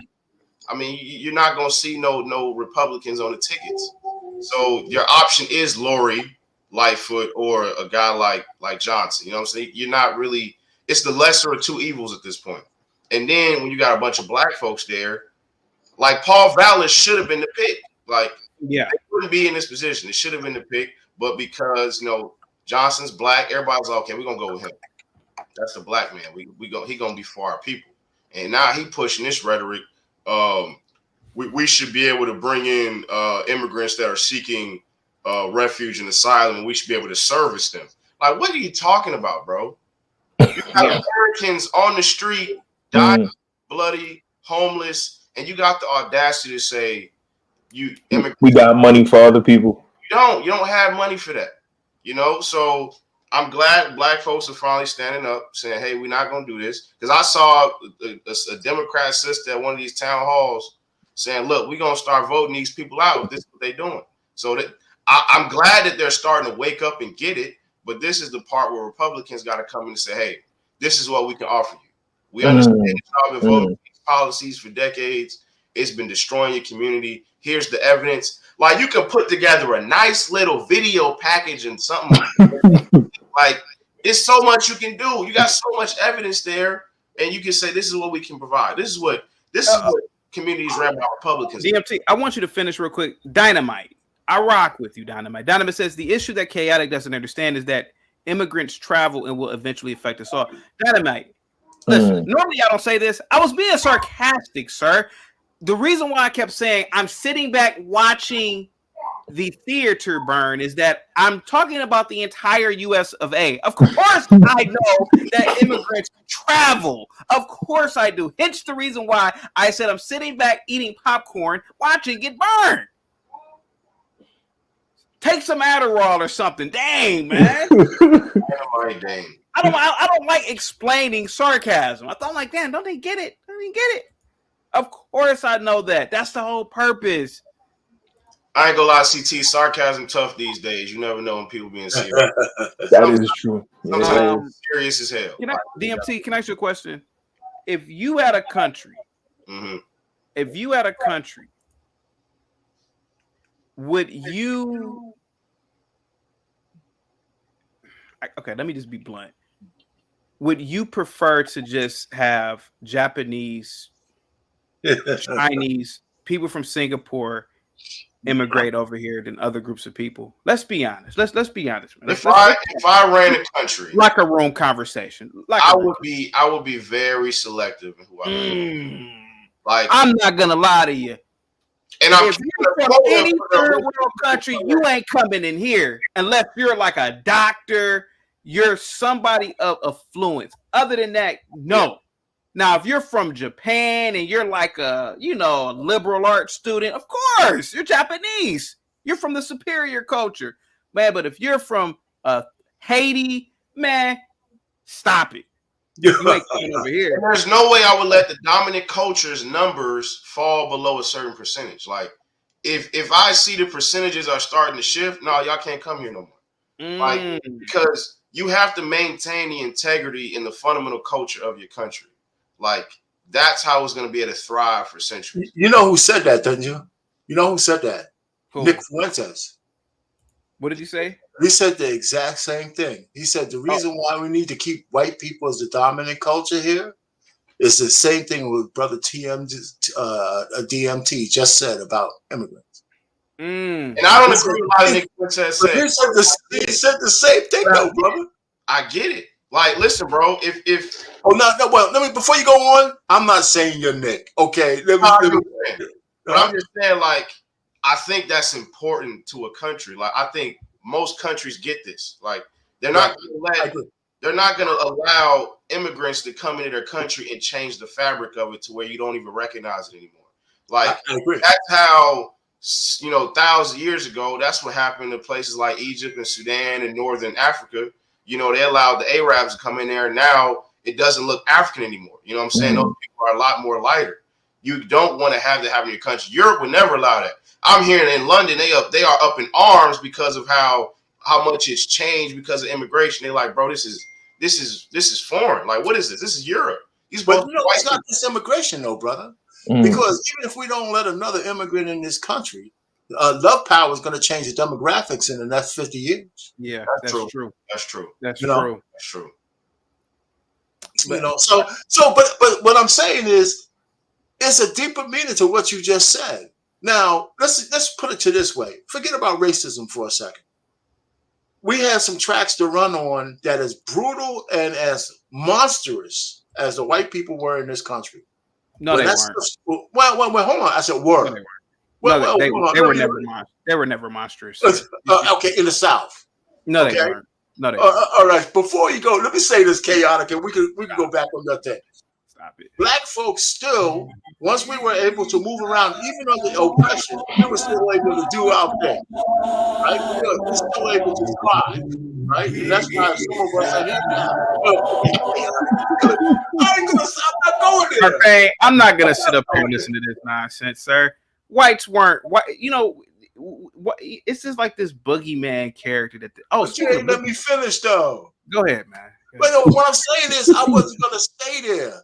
I was saying you can't deny that folks were oppressed over a certain period of time. When were blacks oppressed, sir? In the South, blacks were oppressed. Okay. Okay. Can you name what was the oppression? Well, I mean, slavery was the oppression. Slavery was oppression. Was the oppression. Okay. Did you live there? Well, you know, my wife. Her maiden last name. Your wife lived there? No, but let me finish. Chaotic. Come on, man. We're tired of this story, man. We're tired of this. You ain't let me finish, though, man, because I don't disagree with where you're going. I don't disagree with you. Can I just paint a scenario? Okay, go ahead, man. Can I just paint a scenario without me? I'm not a victim. I'm going to go on mute. No, okay. What I'm just trying to say is, from history to now, I think black people have made great strides, right?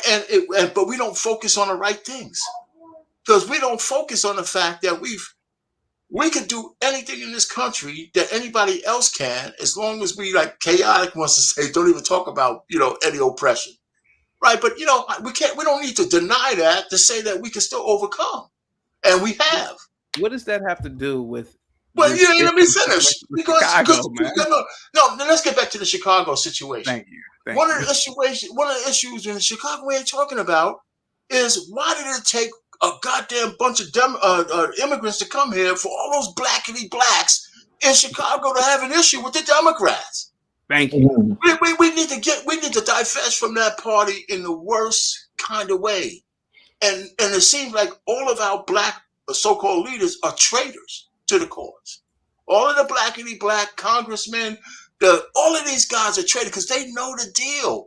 They're all getting grift under the table, and they're selling us all out. They just are, man.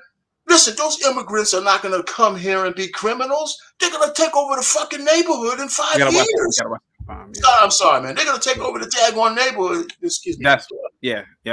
We're going to be buying all of our services there. Guess what? Guess the number one thing they have over every black person? They're bilingual. They could talk Spanish. They're going to have all the service jobs. And then they're going to be able to open up their bodegas. They're going to open up their liquor stores. And all those black people in that neighborhood who are complaining now will be buying their services from those same immigrants in 5 years. You know, and then we're going to still keep the women, of course, going to still vote Democrat. And black men are starting to wake up and say, there's nothing in the Democratic Party for us. Nothing. Absolutely nothing. Is it possible, Arpain, for and you're older than us, and you've probably seen more, obviously, with age, but is it possible for a black man to be a Republican in Chicago with all of that history there? Yes. Is it possible for a black man to be a Republican and stand up and say, I'm going to not only run for alderman, I'm going to run for mayor. I'm going to get this city in order. I'm going to kick out these illegals. We're going to cease this sanctuary status. Do you think a black man would do that? Could he do it? Yeah, but would one do it? I don't know. You got to be brave enough. How could you not? Well, first of all, of course, there could be a black guy who's a Republican and stand up and say, listen, I'm going to talk against all of this crap. He might not win, but you need to plant the seed. Some black guy who they can't call a coon, or they might try to, but he's standing on his square and he's talking, he's talking, his talking points make sense. That's all he had to do is make sense. And then you just go historical, how Chicago is destroyed. And almost every black city that has a black mayor that's a Democrat is going under. The only city I know of that has a black mayor who's been there for like 20 years that still seems like it's on its own 2 feet is Buffalo, New York. And maybe I'm biased because I knew the mayor.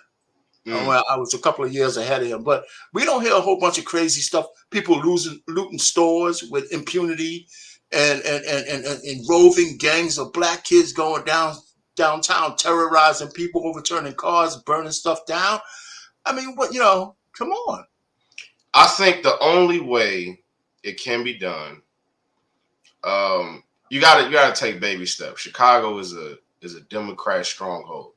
And what's crazy is if Republicans understand this, they could have another state, because the majority of the state of Illinois is red. People don't get that. It's red. It's only a blue state because of Chicago. Chicago dominates the votes because it dominates the population. And if you're able to change the fabric of that city even a little bit, if you can move the needle 20%, you will see Illinois be red, because all the outside counties are all red. Like people, I tell people all the time, like, if you live in Illinois, you understand that most people are conservatives. There's farmers in there. South of Chicago is nothing but cornfields. It's nothing but cornfields and farmers, bro. Like, that's all it is. So if you were able to change the fabric of Chicago, if you could even get like a moderate Democrat black man that's going to be tough on crime, that's against immigration, he's a low-key Republican, but he got to run in the guise of a Democrat. That's how you start. You get him in, you let him change the fabric. He starts working with Republicans. Republicans start feeling more comfortable running candidates, putting more money into the city. Yeah. And the next thing you know, you build up your own candidate. You build up a guy that may be from the streets, that understands the struggle of the Chicago people, but he also understands how effective policy can be. You raise him up, you run him in about 5 to 6 years, and you run him as a Republican. And I'm telling you, you could either, even if he doesn't win, if he just gets close in inches, almost wins, you've moved the needle. Now you got people willing to vote Republican. But Republicans, the GOP, don't want to do stuff like that. They've given up on major cities, and that's a problem. That's why they're losing elections. You can't give up on these major cities. Like, you just can't. Yeah. Well, so that sounds sound to me, But if it takes this immigrant problem to open up the door, just a crack, right? What's the counter by the Democrats? They're going to tell all those black women who are used to getting a little Section 8 and all that kind of stuff that if you put the Republicans in, all your safety nets are going to go away. It's going to be the standard scare tactic. Republicans got to learn to counter that stuff. You got to be able to counter people that are used to having a safety net, and because that's what Democrats are going to say. They're going to take all your exactly EBT. They're going to take all this, and that's that fear mongering. Republicans have no counter message for that. Like, they just like, well, pull yourself up by your bootstrap. You shouldn't want to be on that anyway. Nobody on welfare want to hear that, bro. Like, you got to come with some tangibles. Buffalo Mind says, what is the country you talk about, CT, all the time, with the guy who turned everything around? El Salvador, President Bukele. Yep. He's a young president, too. He's like 39, 40. Yeah, he turned it around, man, a couple of years. Nina says gang violence from Latin immigrants will clear out that area from Chicago and bring business back. Morbid, yes, but plausible. See, I don't know these things. I'm not from these types of cities. Go ahead, R. Now, first of all, how are you going to threaten black people with gang violence with all the crap that's going on in our city? I mean, gang violence is just add another gang with another color jacket on. That's not going to be the issue. In Chicago, bro. Chicago gangland, bro. There's hundreds of that whole thing of a threat of immigrant gangs it's a red herring. I don't believe in that at all. I mean, even if chopping people heads off and leaving them on the front door, Nobody. You know what? But some of them might. Well, that's not going to happen with Chicago, because Chicago is not at the border. There is something that the Republicans could do.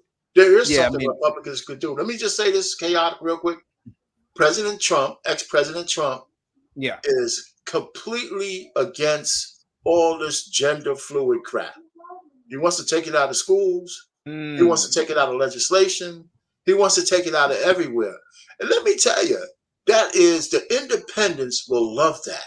And there's a fair amount of black folks who aren't opposed to that either, especially on the male side, right? So he had a presentation, and that piece of it was actually it was sound. It sounded pretty damn good.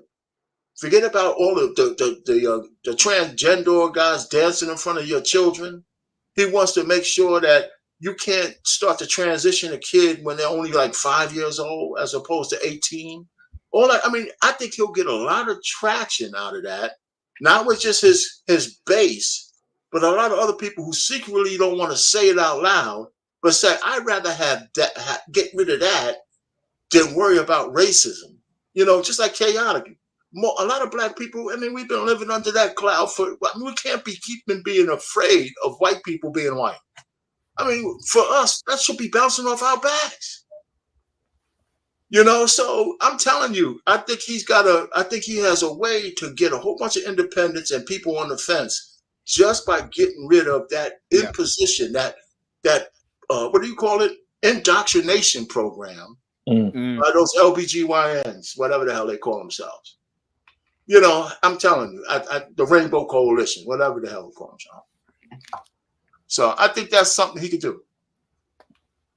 Yeah, but the same amount of people that you could bring to your side with that R-Pain, you definitely gonna have people that will be like, see, that's exactly why I'm gonna stay voting Democrat, because They were gonna vote Democrat anyway. Yeah, they were gonna vote Democrat anyway. Absolutely. I agree with you. I just, you know, the problem that I have with immigration is, and I'm sounding like a broken record, it's like we don't immigrate the best people. And the illegals, it's not like these are Japanese illegals.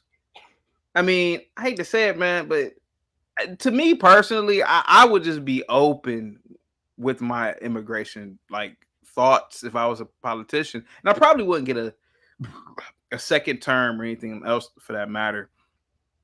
Because like I said before, man, when you bring third world people over here, they bring their third world behavior with them. And that's just the truth, man. So I feel sorry for those. I mean, at first I did, but now I feel sorry for those Chicago residents. Yeah, I feel sorry for them now. Yeah, I mean, they're not getting the best and the brightest. They're just getting people who are downtrodden and who are really refugees, and they're escaping. You know, I don't feel sorry for them one bit. I don't. Some of them ain't escaping bad conditions though. Somebody was talking about that in the chat earlier too. A lot of these people are coming from these countries because they heard ads on the radio saying, "Hey, come here, you'll get a free jet, you'll get a job, you'll get free this, you'll get free that." So yeah, there are people that are escaping, you know, horrible conditions, but there's just as many people coming just because they thought they was going to get a good job and a cushy gig when they got here to the States, and like they weren't really downtrodden where they were at. They just, you know, this was like an adventure that was advertised to them. So I mean, that's kind of crazy. And I'm looking at them videos and the pictures at the border. I'm not seeing a lot of women and children. I'm just seeing a bunch of grown ass men in clean clothes. And that's another thing too. Like, yeah, like if women wanted to immigrate, that'd be different. But they handing babies over the wall or over the fence. I get it, but no, these bunch of grown ass men. Like, yeah, let me in so I can get my free phone. Like, come on. Yeah. They giving out free phones and giving them court dates in 2027. That mean they got 3 years, 4 years to be here and disappear. Let me see here.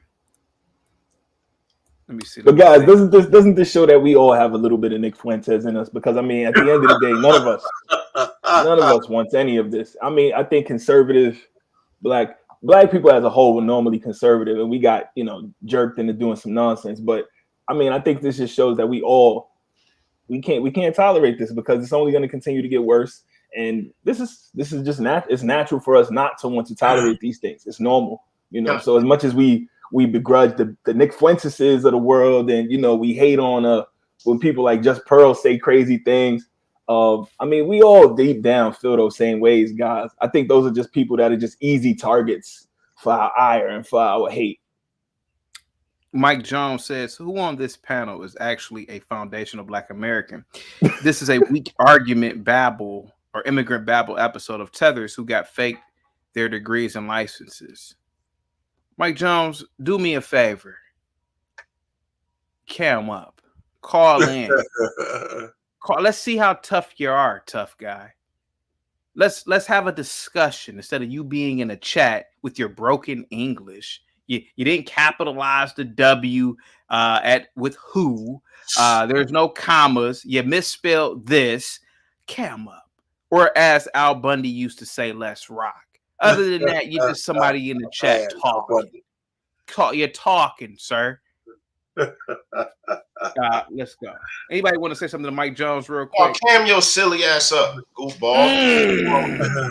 Don't get up in there talking shit. My wife is for FBA for sure. You know, absolutely. Mike Jones, you're at work. You're listening with your headset on. You're typing in your cubicle. I'm gonna type this. I'm gonna type. Yeah, chaotic as a tether. I wonder if that'll make them mad. Yeah, Cam. Just trolling. Don't even got. We're talking about immigration here, sir. What does being a foundational Black American or not have to do with illegals coming from Latin America, sir? What are you talking about? Go ahead, guys. Anybody else want to broach some? He's probably not even from here, bro. Go ahead. Fucking immigrant. Damn. He's probably from Zimbabwe. Stop playing. You ain't gonna cam up. Shut your ass up. Let's see. That ain't even his real name. He probably just got here too. Honestly though, I'm waiting for, and I haven't found it yet, but I'm kind of like a little cartoon character with the twirling mustache back in the day, evil villain on this one. I'm kind of waiting for a Chicagoan to blame Trump for this. See, that's what I'm gonna black out, because I feel like that's gonna be next. Somebody's an alderman. Well, for people who don't know what an alderman is, a councilman or a resident's gonna blame Trump, and I'm just gonna black out. Like, no, Trump was saying, he was screaming it. Build that damn wall. Go ahead, guys. Can I ask a question though? Over the next couple of elections, suppose blacks wanted to transition from the Democrats over to, let's just say, because we don't have a two-party system, it will be either don't vote or vote for the Republicans, right? So that means over the next few elections, you might have to default because we're transitioning away from the Democrats. Something that will make them stand up and say, listen, we can't just give these guys false promises. We got to actually do legislation that matters, right? But for a couple of elections, we might lose, whatever lose means. I tell black folks when they were afraid of Trump, I said, well, what did your finances look like in the 4 years that Trump was president? What did your stock portfolio look like after 4 years when Trump was president? It was looking good. How many different things racial that we were afraid of happened to you while he was president?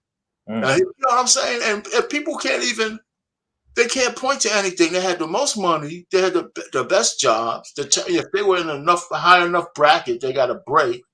And then now we got Biden in, who was more prejudiced than Trump ever was.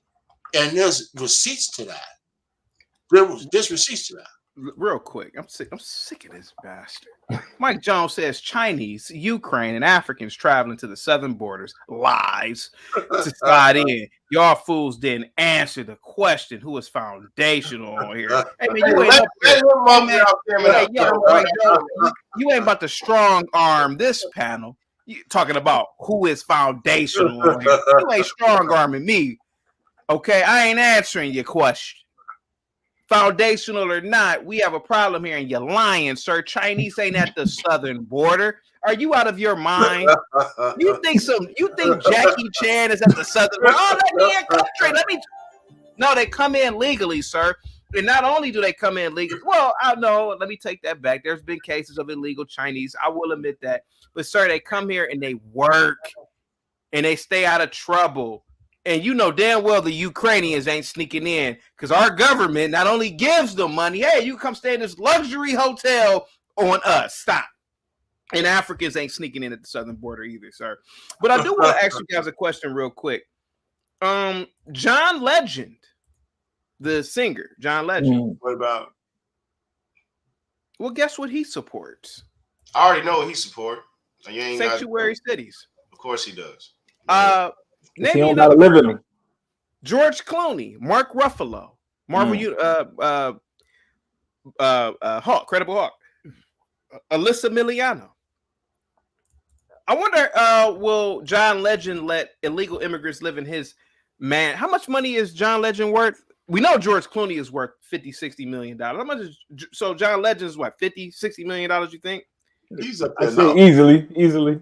Oh yeah. So John Legend, if you're watching, how about this? Let's send some illegals to your mansion. I wonder if he'll let illegals live in his mansion. You don't think so, guys? Why not? Not at all. Not at all. They're generally the first ones to say, "Hey, let's advocate and vote for this." But as long as it's not anywhere near their property, is usually the caveat to those things they protest. That's all Democratic leadership.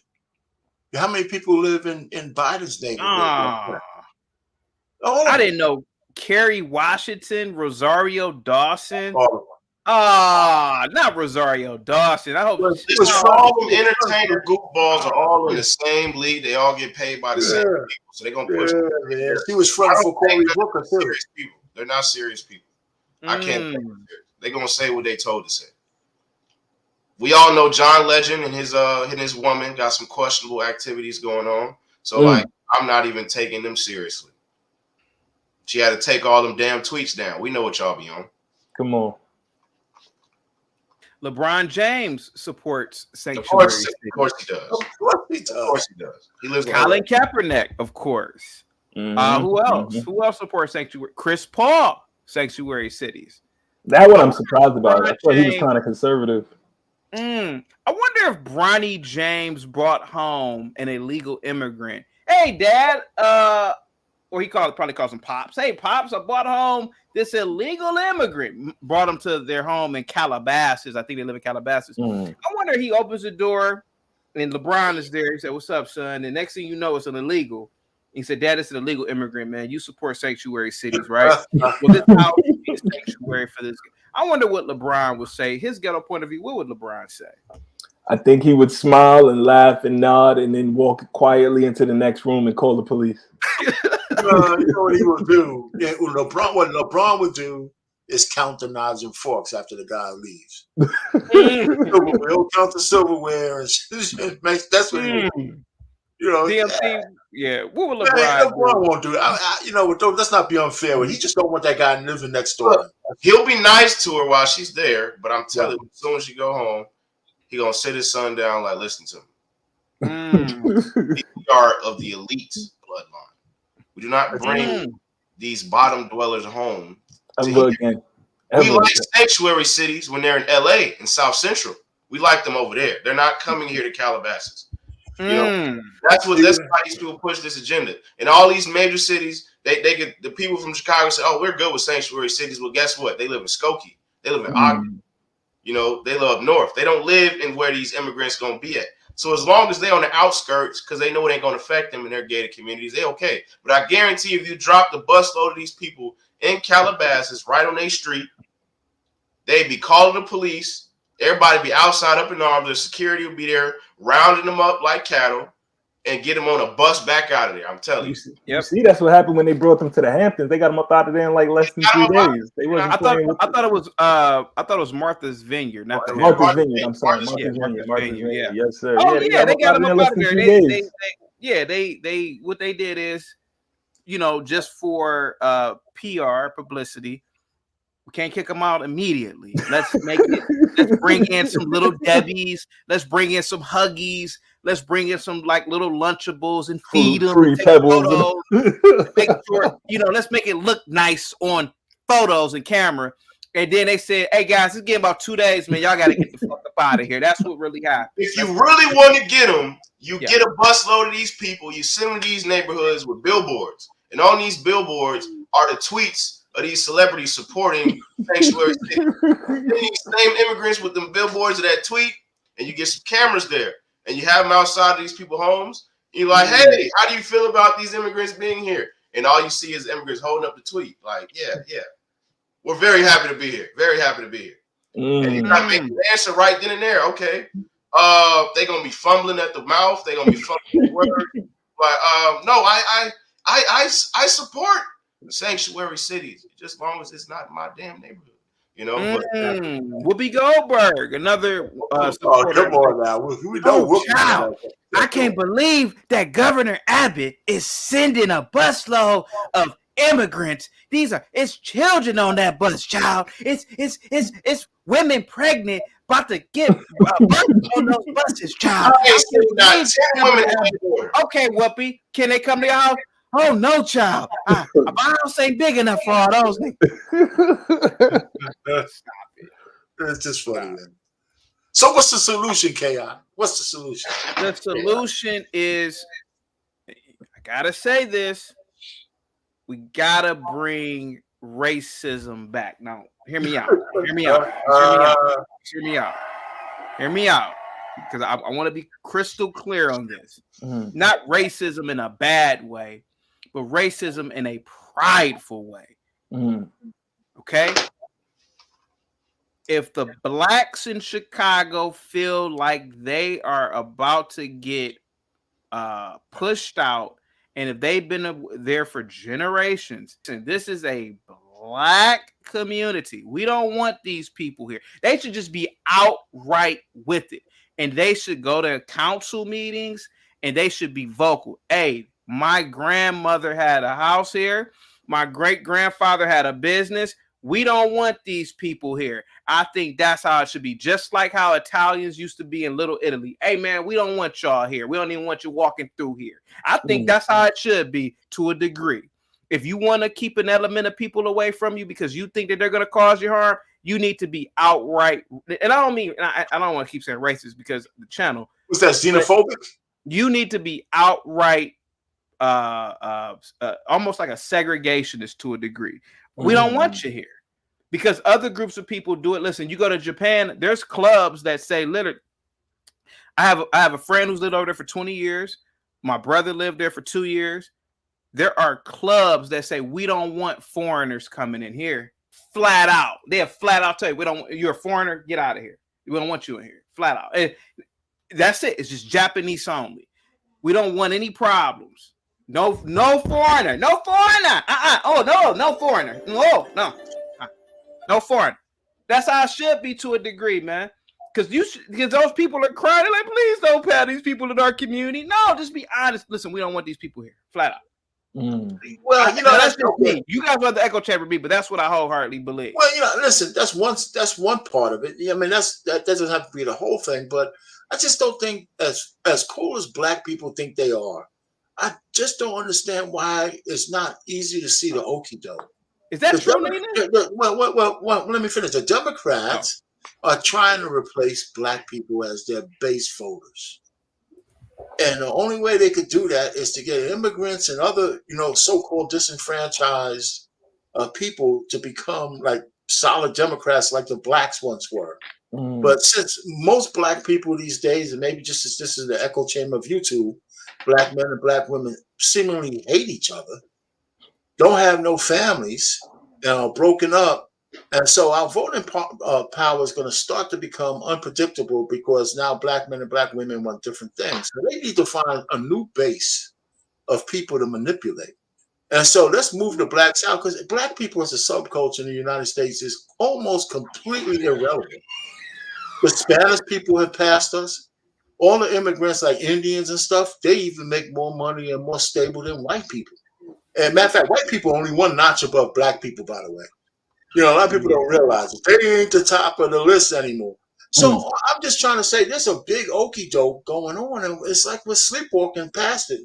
We're not really trying to do anything to solve it other than complain, a little bit. That's why I have no sympathy for all those blacks in Chicago who come out with microphones and stuff, but there's 8 murders a weekend, and you don't see a peep from these people.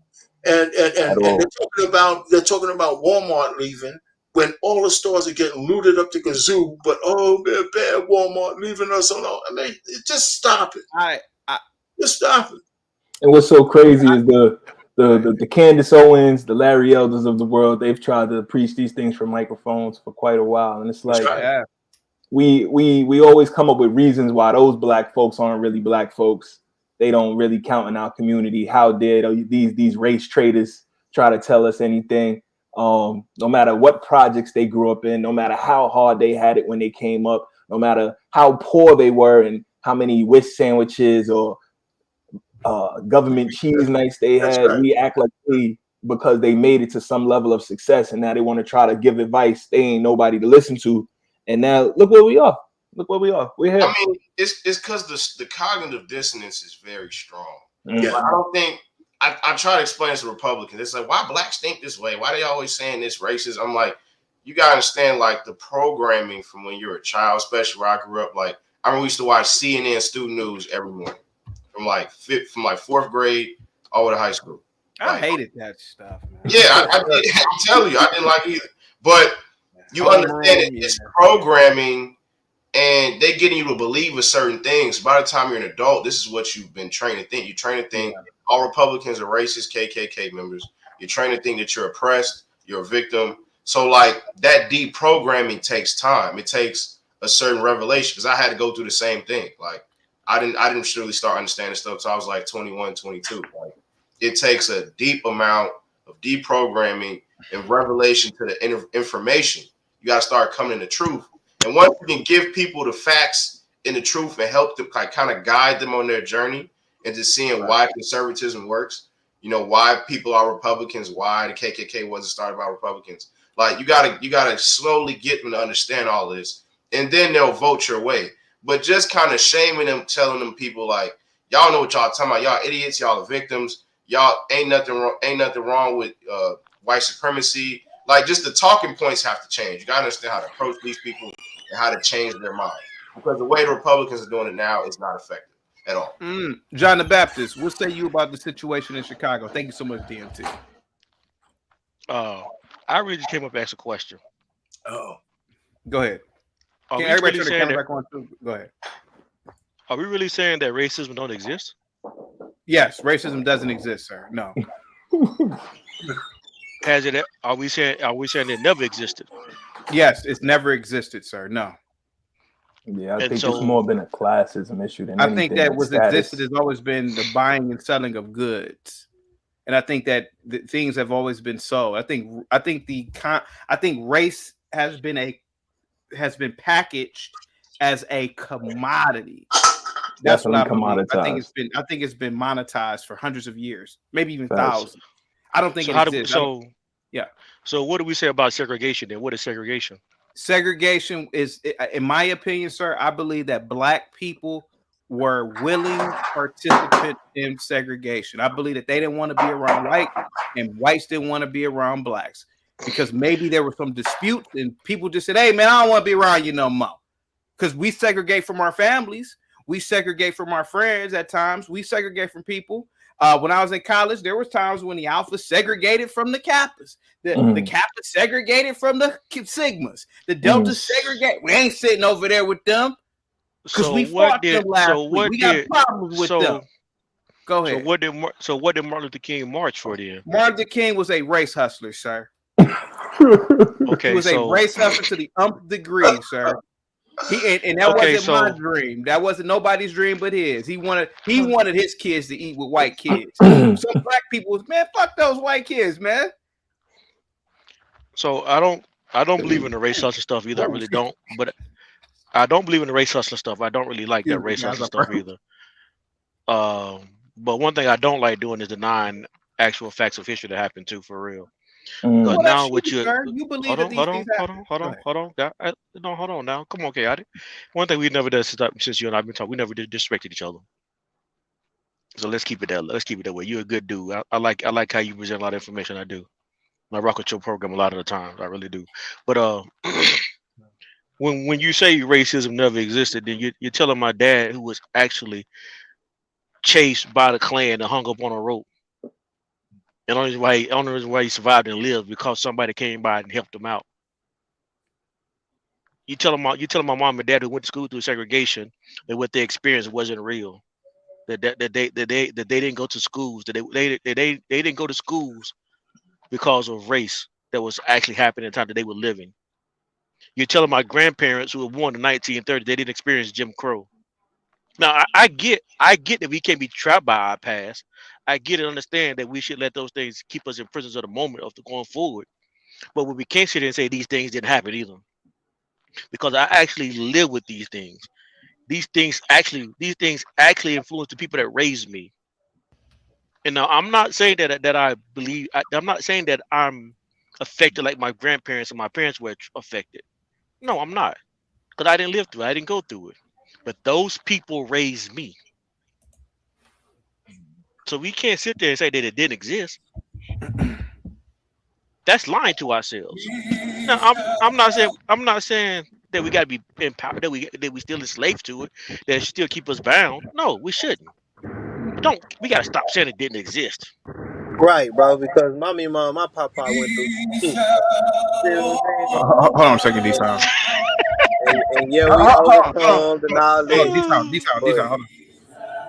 Fuck what you talking. Hold on a second.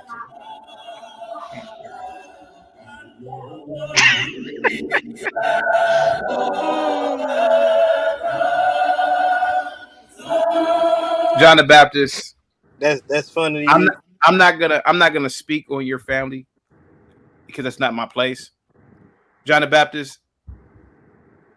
There are Uyghurs in China who build your cell phone for a penny on the hour.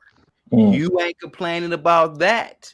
LeBron, hold on, give me a second. LeBron, he ain't complaining about that when he was asked about the Uyghurs, but you know why he kept his mouth shut? Because the NBA makes billions of dollars off the Chinese market. There are men, women, and children in the Ukraine right now getting their faces blown off in a border war. A border war. That's like if Ohio. Give me a second, D-Town. That's like if Ohio, where I live at, we got beef with Illinois and we fighting each other. We're the same damn people. There are people in Sudan right now. There is a coup going on, and there are people getting killed right now, sir. You are not the only person that has gone through something and that is going through something. This is human history. The fact of the matter is, once again, sir, and I'm not going to talk about anybody in your family because I don't know if that happened or not to your father. But what I can say is this, sir. If these atrocities happen, why on earth are you still in this country benefiting and participating in the white man's society? There are 56 African countries that you can go to. There are black island states. There are even black Southeast Asia. Give me a second, sir. Give me a second. Let him rock out. Let him rock out. Give me a second. There are black Southeast Asian countries like Papua New Guinea. I don't believe that white people were committing these atrocities at the scale that I believe we were lied to. Okay. And I believe a lot of oppression stories from, and listen, me and my friends, we used to fight when I was a teenager. They'd be like, my great grandfather, man. I'm like, dude, that's a story that you heard from a story of a story of a story from an uncle who's a drunk, from a story from a cousin who's an alcoholic. A lot of that stuff has been over exaggerated, sir, because the funny thing is that your family, not you, John the Baptist, but I'm talking about the people I grew up with. Your family, for some reason, and this is multiple friends, they live around white. Their kids go to white private schools. I'm like, if whites were doing all these horrible things, why the fuck are y'all around them? I wouldn't even want to be around people who were doing these types of things to my ancestors. I wouldn't even want to look at you. So can I go now? Can I go now? So give me a second, sir. I'm almost done. Okay, got you. Your oppression story is just like the oppression story from people in Rwanda. It's like the oppression story from people in Bosnia. Sir, people have always gone through stuff. Sir, in 3 nights, Arpain, are you a man of history, sir? You're on mute, sir. Yeah. Are you familiar with Kristallnacht? Am I saying it right or wrong? Kristallnacht? Kristallnacht. How many nights was that? Was that 3 or 4 nights? I don't know how many nights it was, but it was a terrible time. The German government, not just the people, the government ransacked, confiscated, and killed small hat people, they took all their businesses in 3 or 4 nights, sir. I don't hear these people crying. I don't hear Jerry Seinfeld crying to this day, sir. That's all I'm saying, man. So yes, sir. Is there a level of racism? Sure. Why not? I guess we're all a little racist. But No, sir, no, I racism, want a real answer Hold on, from let K-Dot. me I want a real answer. Because I want to know D-Town, hold on one second. Let me finish, sir. I want to address something. I want to address something he said to me when he finished. All I'm saying is that racism in America did not affect black people the way that you think it did. If it did, you wouldn't be in your $75,000 vehicle. You wouldn't be at your $100,000 a year job. I bet you have family members who have PhDs, master's degrees. I bet you right now, John the Baptist, you live in a 7-bedroom home somewhere. Sir, kick that racism knowledge to somebody else. Not with me. I don't believe racism because you know where racism really exists? China. Uyghurs can't extend to a certain level in society, sir. Okay, so can I go now? Go ahead. You got the floor. Go ahead. You made a false equivalency when you addressed me. You said, "Why don't I care about the racism that goes or the experience that they have in China and these other foreign countries?" Who said I didn't care? The Adidas you got on says you don't care. Hold on. Say what? The Adidas you got on says you don't care. Okay, so me being ignorant doesn't mean I don't care. I can buy something not knowing where it came from, how it got here, but it doesn't mean I don't care. Now, because when people are suffering, what clothes I have on don't mean I don't care about them suffering. It means you're financially supporting their suffrage, though. Okay, so like I just said, ignorance is no excuse. I'm not claiming that I didn't know. I'm going to say I didn't know what you were telling me right now, but it still does not change the fact that I don't care. You can't make two things equal that are not equal. What you really just displayed was that I had a form of ignorance that I didn't understand, which I have no problem with. I have no problem with you educating me on that. But you can't assume because I have on clothes that's made by someone who was in bondage that that I didn't care about it. Do you see how that doesn't work? Do you see how that doesn't work? I don't think any of us can pretend like we don't know what's going on. No, what I'm saying to you is big. Hold on, no, because you donate your Adidas attire right now. Okay, so now the point that I want to donate your attire right now. So to the point that you made again, like I was saying earlier to you, logic is you made an assumption that I don't care about suffering in other places. That would be a false statement. Me being ignorant does not mean that I don't care. If someone is suffering, I do care about suffering because of what I do for a living or being called to do in ministry. I care about people suffering. Doesn't mean I'm well versed in every area of subject of where people suffer. There's information that you learn over the years. I don't finish. So what I'm saying to you is, yes, I care about people suffering. Do I want people in slavery? No, I don't want people in slavery or bondage. So if Adidas is working people in slave environments, then we should deal with Adidas. Adidas was started by the Nazis, sir. You're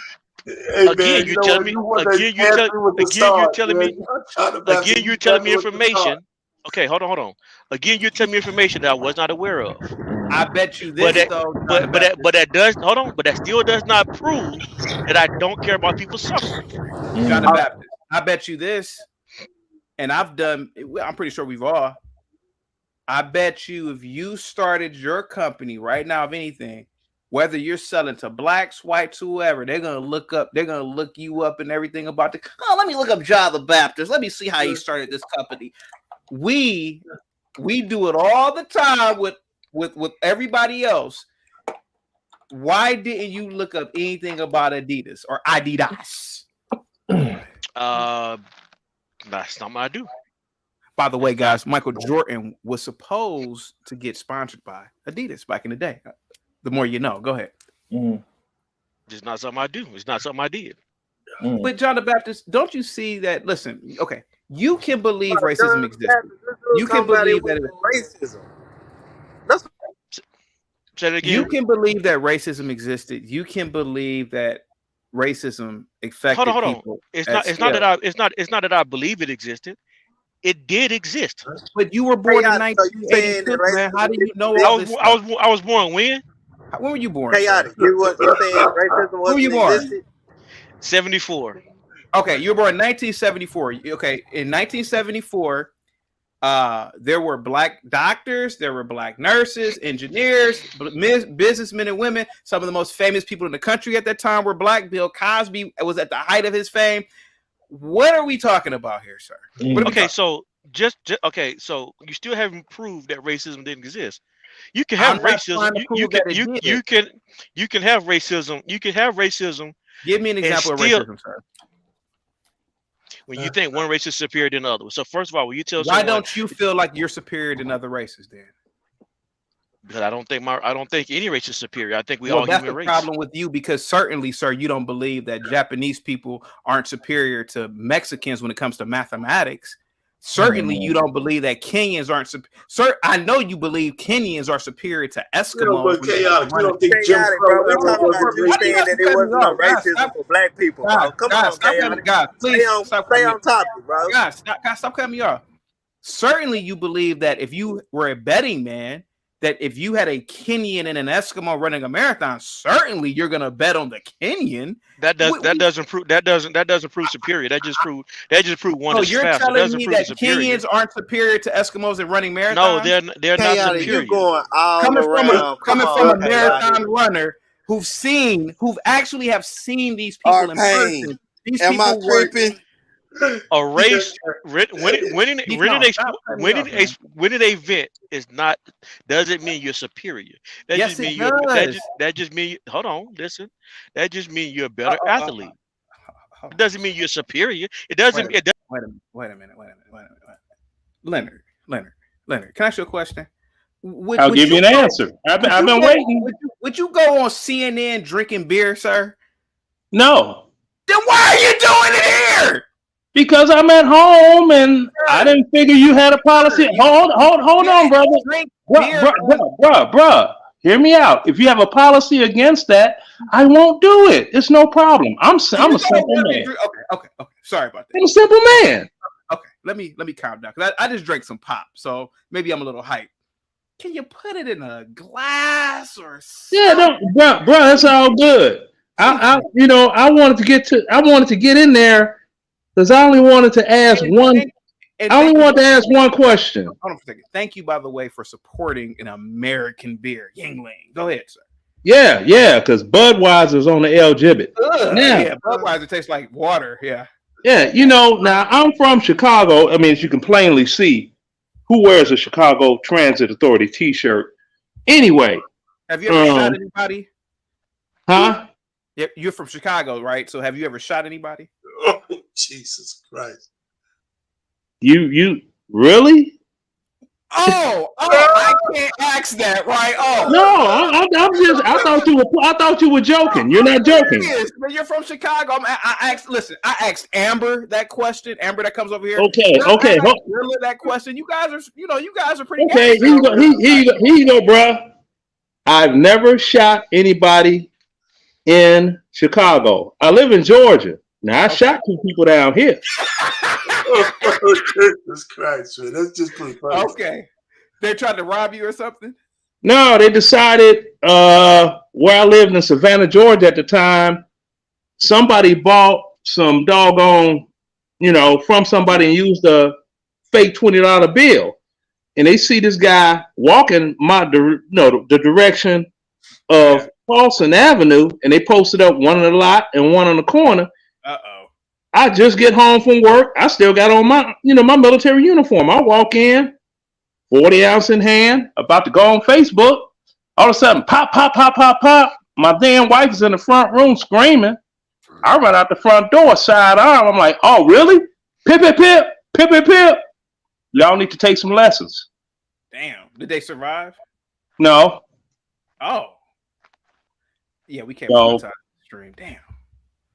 Oh wow. I mean, but that's justifiable. I'm not gonna say the H word, but it was justifiable H. Yeah. You know, and had doggone. It was all on the news and everything. People ringing my phone. You all right? You all right? I'm fine. Now I want to point out something. Now people were laughing at me first for asking the question. Right. See, I was right. He kind of looked like he shot somebody. I ain't gonna lie. He's from Chicago. Yeah, I mean, I'm an Afghanistan, Iraq war veteran. I mean, Thank you. that's like. What was your highest enlistment? Say again. Oh, I was a sergeant, and then I had a stroke because I was stressed out by the then. So you're like E5, E6. Yeah, E5, because I got out and then I got back in after 9/11 started. Thank you so much. I was out. Thank you. You know, yeah, the first time, my first ETS was in 1990, so I missed Desert Storm. Then I went back in 95 because the civilian world I wasn't feeling it. Then I got out in 98, and I've been a civilian since 98.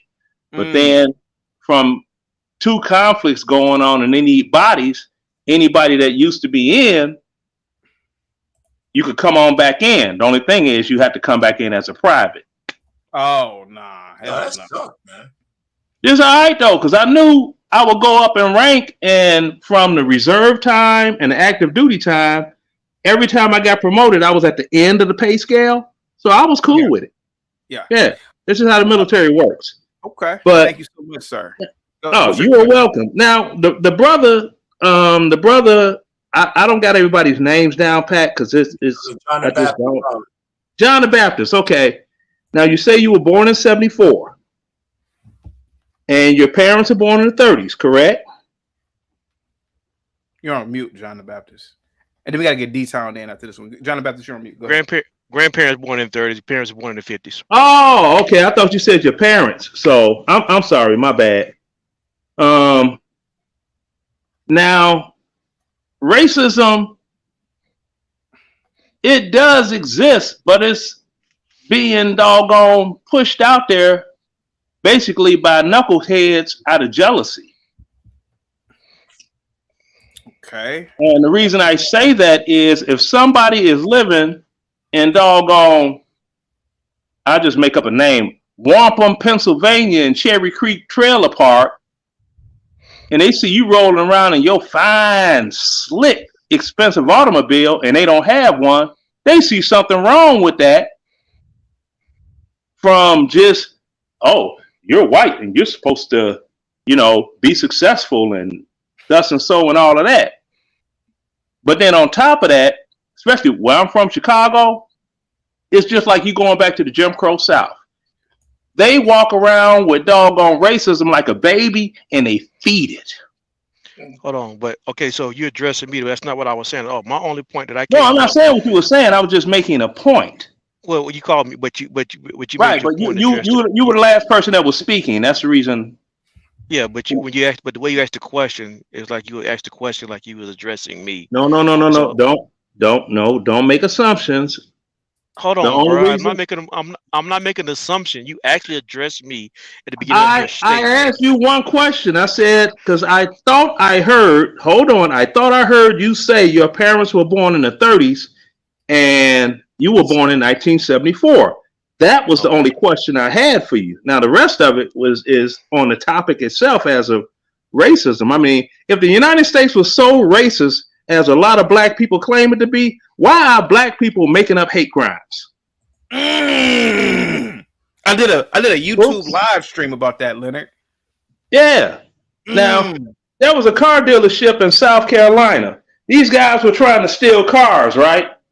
And the ones they didn't steal, they were vandalizing. Now, they went in there and they spray painted a swastika on this car, right? The only problem was they didn't spray paint it right, so they couldn't get away with that one.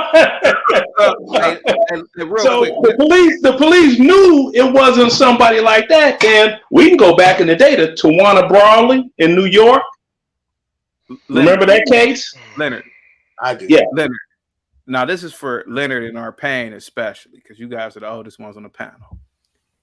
Do you guys remember especially all of those cross burnings in the 70s or 80s on black people's front lawns. Do you guys remember that particularly? Yes, I think. Do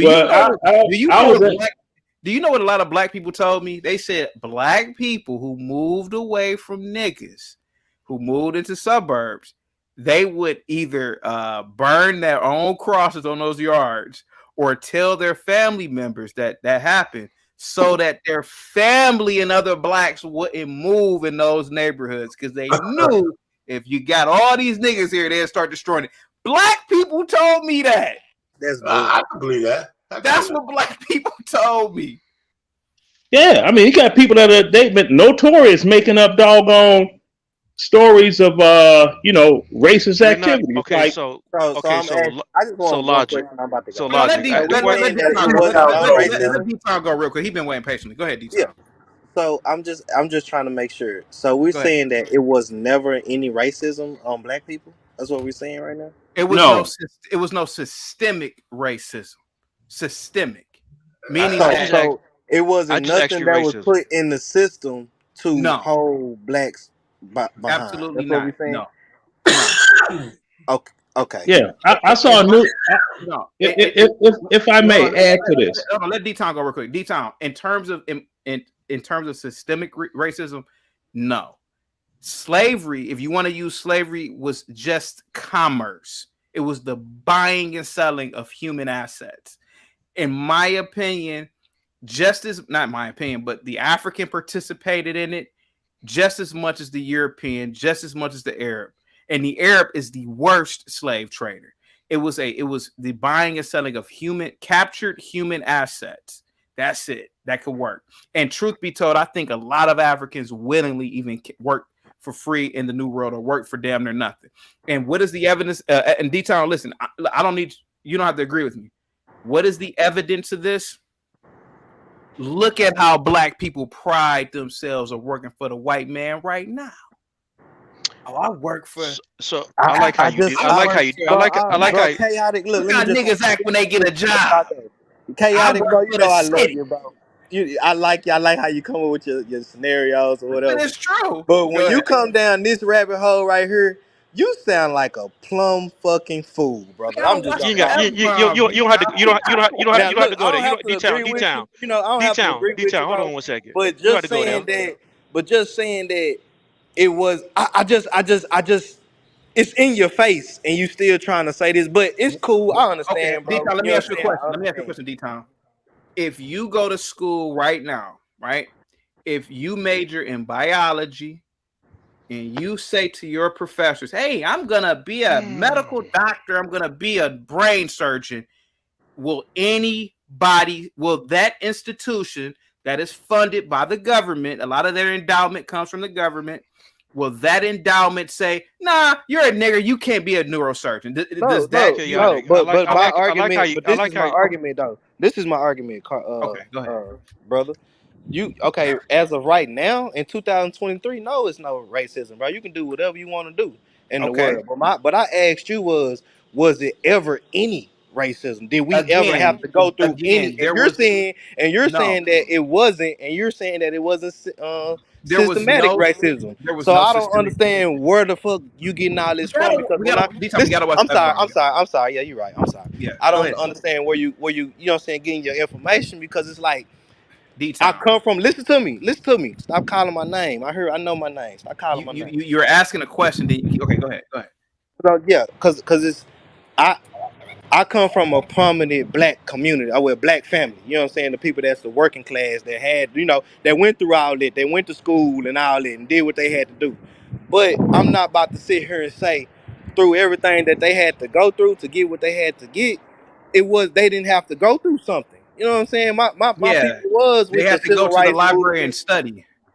Yeah, but I'm saying it was carpools that you had to go down there. They wasn't letting you vote certain places. The red line, and my mama having to move her money out of certain banks because of these things. Like, this was going on in Dallas, and my grandmother was able to tell me these things. So when I heard that I don't know where your people come from, or I don't know who, I don't know. It's just, it don't add up, chaotic. And you okay. So give me a second, sir, because I want to talk to D-Town for a minute. Very, now, D-Town. yeah, Now, you're very intelligent, chaotic, D-Town. but just D-Town. Let's sometimes it just assume. don't add up to me, No, bro. no, It just no, no. it You're just don't fine. add. D-Town. Let's assume that your grandmother had to, and respectfully, let's assume that your grandmother had to take money out of the bank. I could name you black banks right now: Carver Federal Bank, United Bank of Philadelphia, First Tuskegee Bank, Advance Bank, South Carolina Community Bank, North Milwaukee State Bank, Highland Community Bank, Tri-State Bank of Memphis, Illinois Service What are Federal these State. banks about? So, well, What are sir, you these are saying? black banks. So let's Right now, assume in this era, sir, how long these black banks been? there were black banks 100 years ago, sir. Some of these banks I'm naming Right. were found. But all I'm saying, chaotic, is I understand that it's black banks and stuff, but what I'm saying is it was the simple fact that they had to move their money because of racism or some Okay, type of. I have That's no what I'm idea why saying, she brother. moved her money. You know what I'm saying? But Well, I'm telling you, if there was truly systemic racism, there would be no black banks in America. okay, brother. Well, look, I'm not here to argue with you. You got your own opinion. Yeah. It is what it is. But I'm just saying, I do have a right to disagree with you and honestly say that what you're saying is not right at all. But it's cool. You can do what go ahead and do what you do, chaotic. I'm not one of them Negroes that's about to get mad at you or try to cuss you out of things like nah, I don't do that. You know what I'm saying? Because I understand all of us can't be saved. All of us can't go. You get what I'm saying? So, you got your opinion. That's cool. But I'm just what you saying is not registering at all with me. So it's cool. Well, But I fuck with you, chaotic. that's totally I mess fine. with you, bro.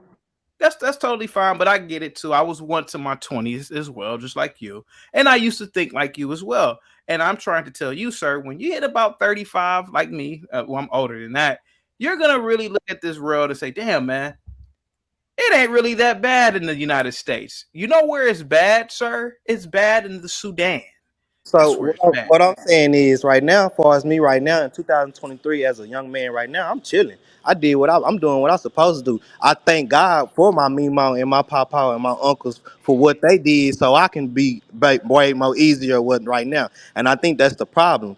The times were so hard back then that they did what they had to do to make time so easy right now to have a guy on YouTube to say that it wasn't no racism because they did what they had to do. So I thank God what my ancestors did. But I know in 2023, it's nothing. You should be out here doing what you got to do, but a lot of people don't do that. You get what I'm saying? Okay, so But I I'm will saying say back this. in that day, you cannot say it was not some type of systemic racism or racism. You can't say it wasn't, bro. I'm sorry to say that. Right now, no, but back then, you no. gotta be careful. Okay. You gotta be careful. You gotta be careful in 2023 saying there's no racism. Now, I will admit that the racism is not what it was in my grandparents and parents' day, but just I think it was last year, maybe a year and a half ago, I was out walking, and on 3 separate occasions, I think it was 2 separate occasions, I had 2 white males on 2 separate occasions drive by and call me the N-word. So what? Hold on, bro. Hold on. Listen now. I'm not complaining. I'm not upset. Past that moment, I wasn't anyway. What about when black men go around knocking out random Chinese people? Well, give me a second. Hold on. What about when black men go around attacking Asians in the knockout game? What about when black people go around This a woman argument. It's a woman argument. This is when you say something, John the Baptist, it's gonna be what about? No, I know what it. Yeah, that's so. Guys, give me a second. Let's assume John the Baptist is telling the truth about his experience. So what if the white boys called you the N-word, sir? Black people commit the most intra-racial crimes in America. How do I know that? Well, they have stats to prove it, and I've seen it myself. Just the other day, 2 black men shot and killed a white postal worker because he was white. I could bring up arguments where whites are attacked just by blacks too. But sir, because somebody called you a bad word, that's not really racism, sir. You're getting upset about 2 toothless hillbillies calling you the N-word. Who cares? Why does that bother you that they call you the N-word? How does that affect you? These are two toothless hillbillies calling you the N-word. They Does have that mean? no. They Does have that no mean it's power. no They have racism? no. No, No, it, No, that's not no, racism. that's That's not not racism at racism. all. So That's not what would Because that be? is it racism? What would that be Was called? it racism when I was a kid? Just like most people who are in their 30s, and we used to beat up the white kids on May Day. Was that racism too? When we did, who on the panel, this ghetto point of view, you look like the type. When you were a kid, did you beat up white kids on May Day? I didn't go to school with white kids. This ghetto point of view. When So you were I a kid, did you beat wasn't up white kids that on May Day? Nah, I Nah, beat I up ain't my know that own. was a thing. Okay. My homeboy. So when we were kids on May Day, I don't know why, but the black kids used to beat up the white kids. I don't know why. We didn't beat them up bad, but because they were white. The fact of the matter is that racism is not two toothless hillbillies who are making $35,000 a year driving in some beat up pickup truck saying nigga. That's not racism. Racism is if John the Baptist goes into a company and the company says, we don't hire niggers. And Right. you know why? Because we don't want you people to So get chaotic. Was ahead. that going on back in the day? Was that going on back in the day? Okay, Sir, can we keep it current? I'm I'll tell you. asking. I'm asking the question. I'll tell you what was going on back in the day. In 1906 Was when you went into a job opportunity, in did they say no, sir? We don't hire niggas. That's what I'm asking. in 1906, 7 men, black men, who were on a private college campus, Ivy League, Cornell University, founded Alpha Phi Alpha Fraternity Incorporated.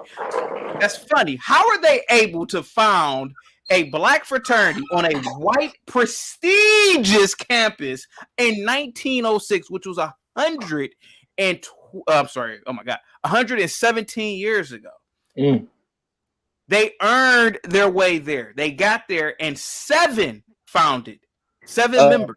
Where was Alpha found? Where was it? Where was they founded? Cornell University, Ithaca, New York. It's a Ivy League. Hold on campus. 1 second. Okay. Hold on. I So can what answer I'm that question. saying, and here goes a better one. 10 years before that, can somebody name me the first female millionaire? Oh, was she white?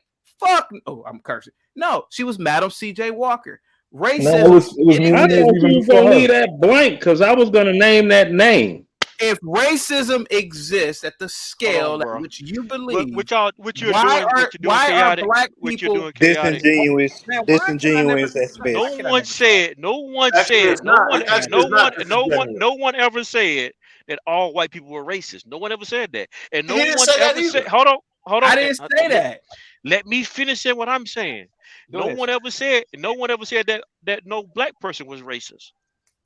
So you got racist people in all categories. The only reason why I came up was to ask you what you saying that there was no racism. John the Baptist. Do you know how many times I say hunky on my show with a white fan base? Do you know how many times I call them your hunky? Do you know how many times I've said hunky in real life to white people? Do you know how many times, sir, I've said that in business meetings, sir? Sir, black people are just as complicit as saying words to white people just as much as black are. You didn't just listen. You did not hear what I just said because sir, you said they called you a nigga. No, what I said to you was actually I did say that, but I didn't bring it up to say that. All I was saying, okay, so go back and say this again. I did not say that all white people were racist, and I did not say there were no black people that were not racist. I just came up and said that I'm not racist, and what I'm saying is there are people in my family who have experienced racism. Did you and so see because it? I don't have to see it for my parents and my grandparents tell me what they experienced. I have had and listen, man. John the Baptist, I hope me and you can be cool after this, man. But I'm gonna be honest with you. I've had conversations with my parents, especially my dad, who's almost 90 now. He'll tell me a story, and in 2 weeks, that story will change drastically. So all I'm saying is that a lot of what we've heard from our parents and grandparents are word of mouth, the game of telephone, sir, and sometimes even made up stories that they have imprinted in their mind that happened. Kayada, you believe that? You truly believe what you're saying? 100% believe it. He does not believe it. That's 1,000%. He does not believe that at all. Deep dive into our history because we really don't know what happened with our families at all. I'm a big believer in everybody that look like us doing our genealogy and stop listening to the nonsense stories we was told about our aunties, our nannies, and our maynays. You actually have white people who admit racism. Sir, white people. Okay, the best way. I mean, to enslave. I'm not even. Hold on. Say. Okay. That's why I don't like panels. John the Baptist.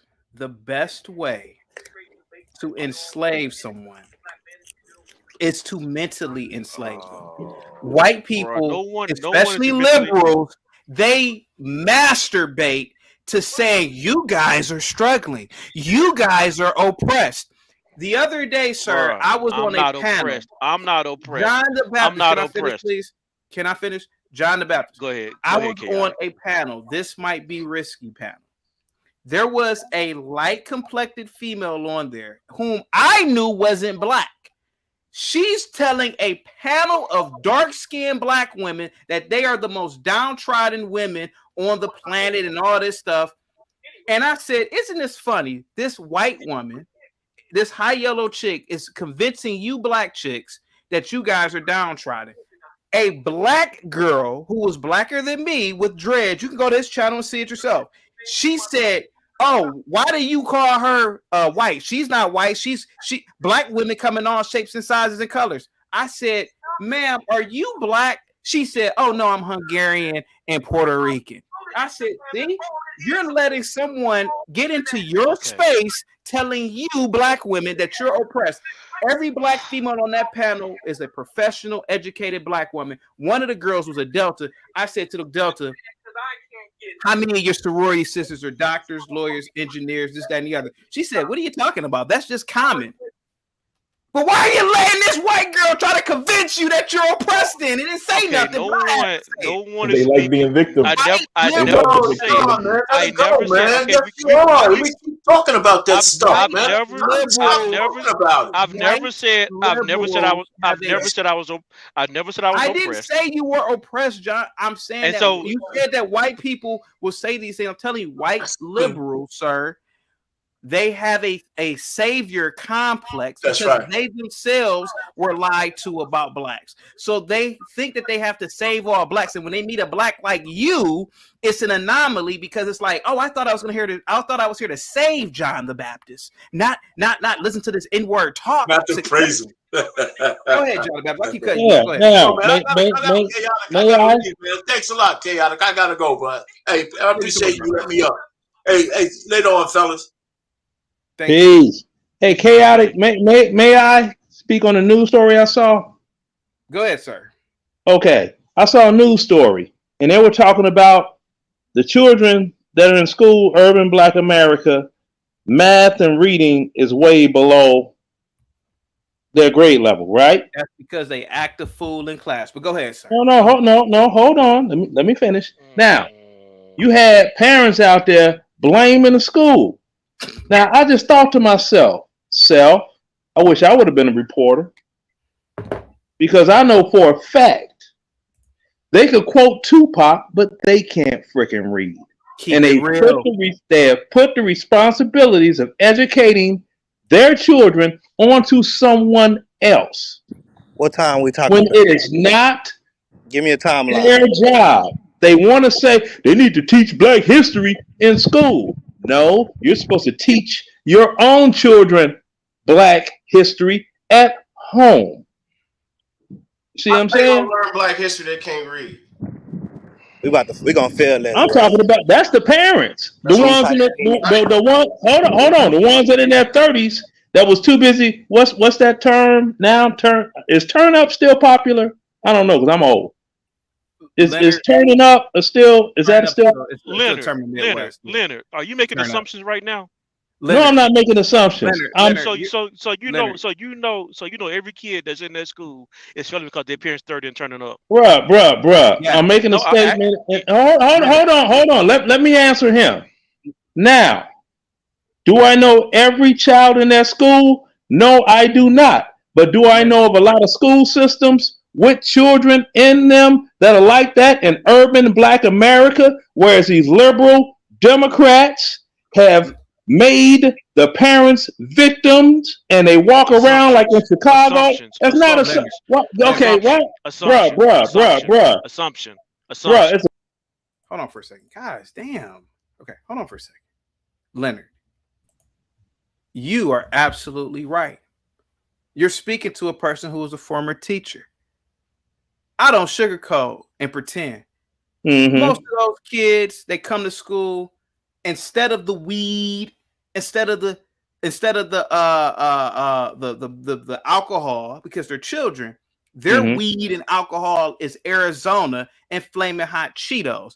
So they come to school, they don't have any nutritional, they don't have nothing nutritional in their bodies because their parents allowed them to eat that nasty.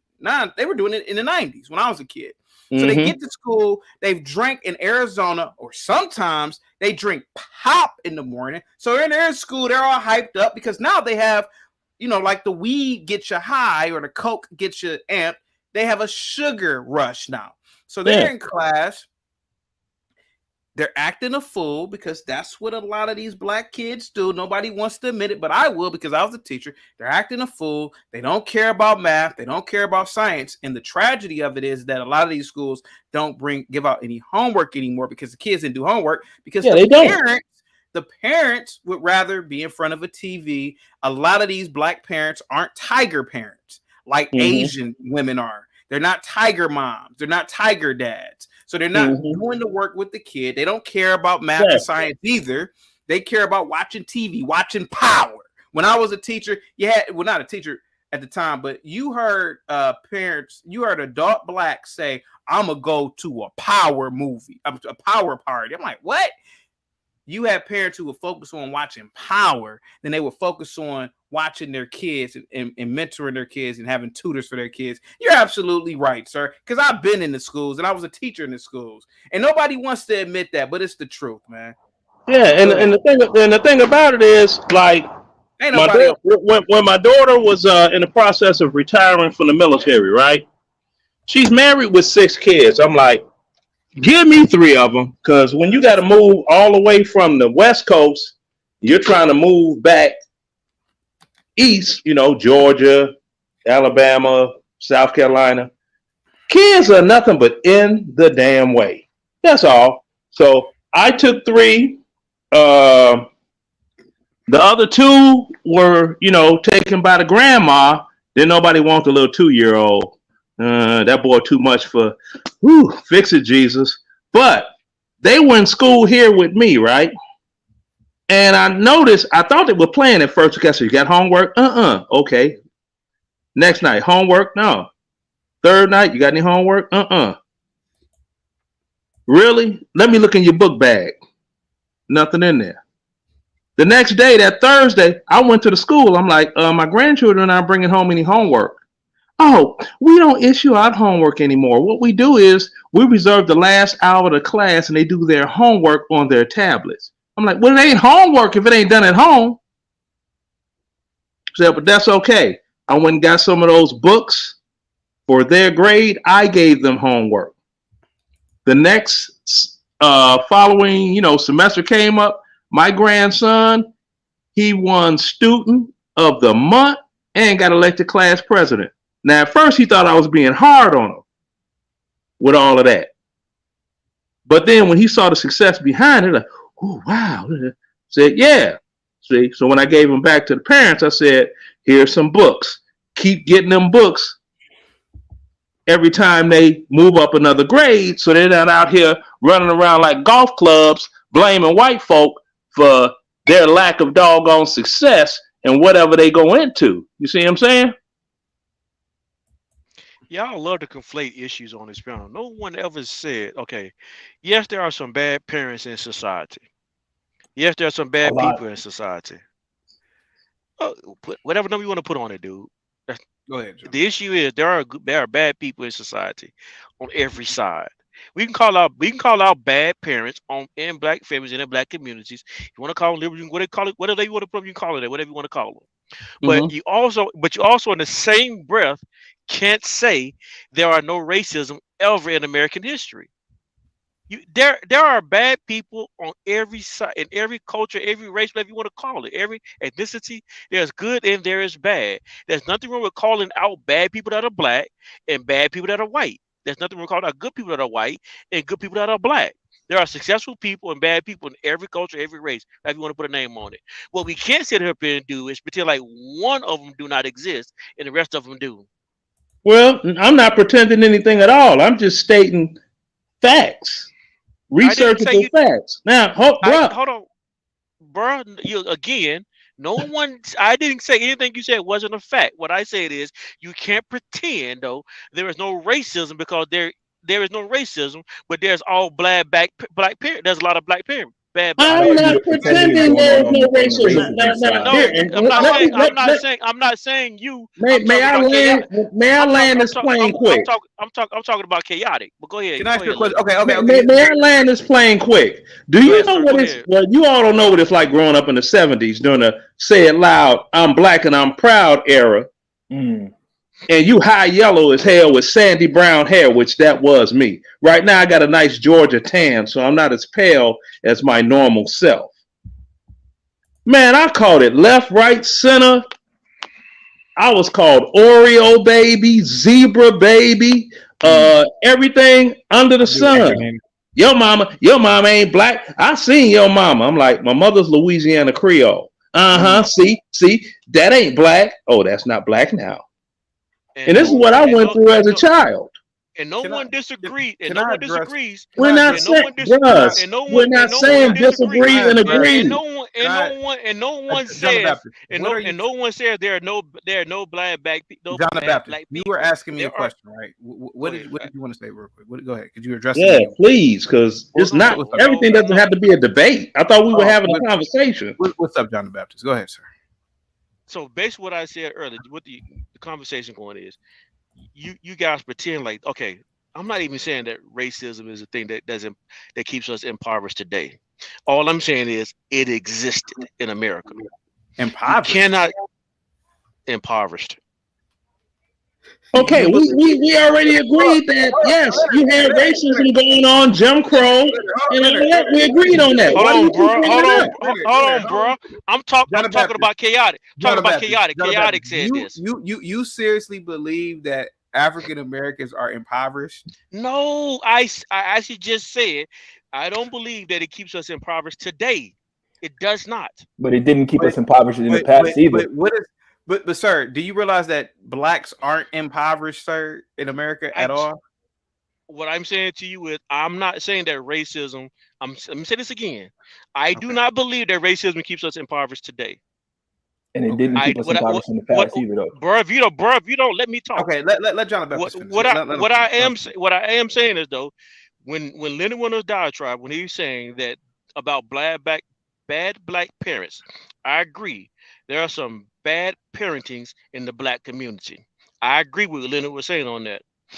I'm also saying I can agree that there are some black racists in America and in all history. What I'm arguing with is what Chaotic said.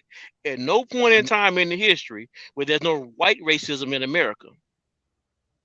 Systemically. And that's my point. Whatever Okay.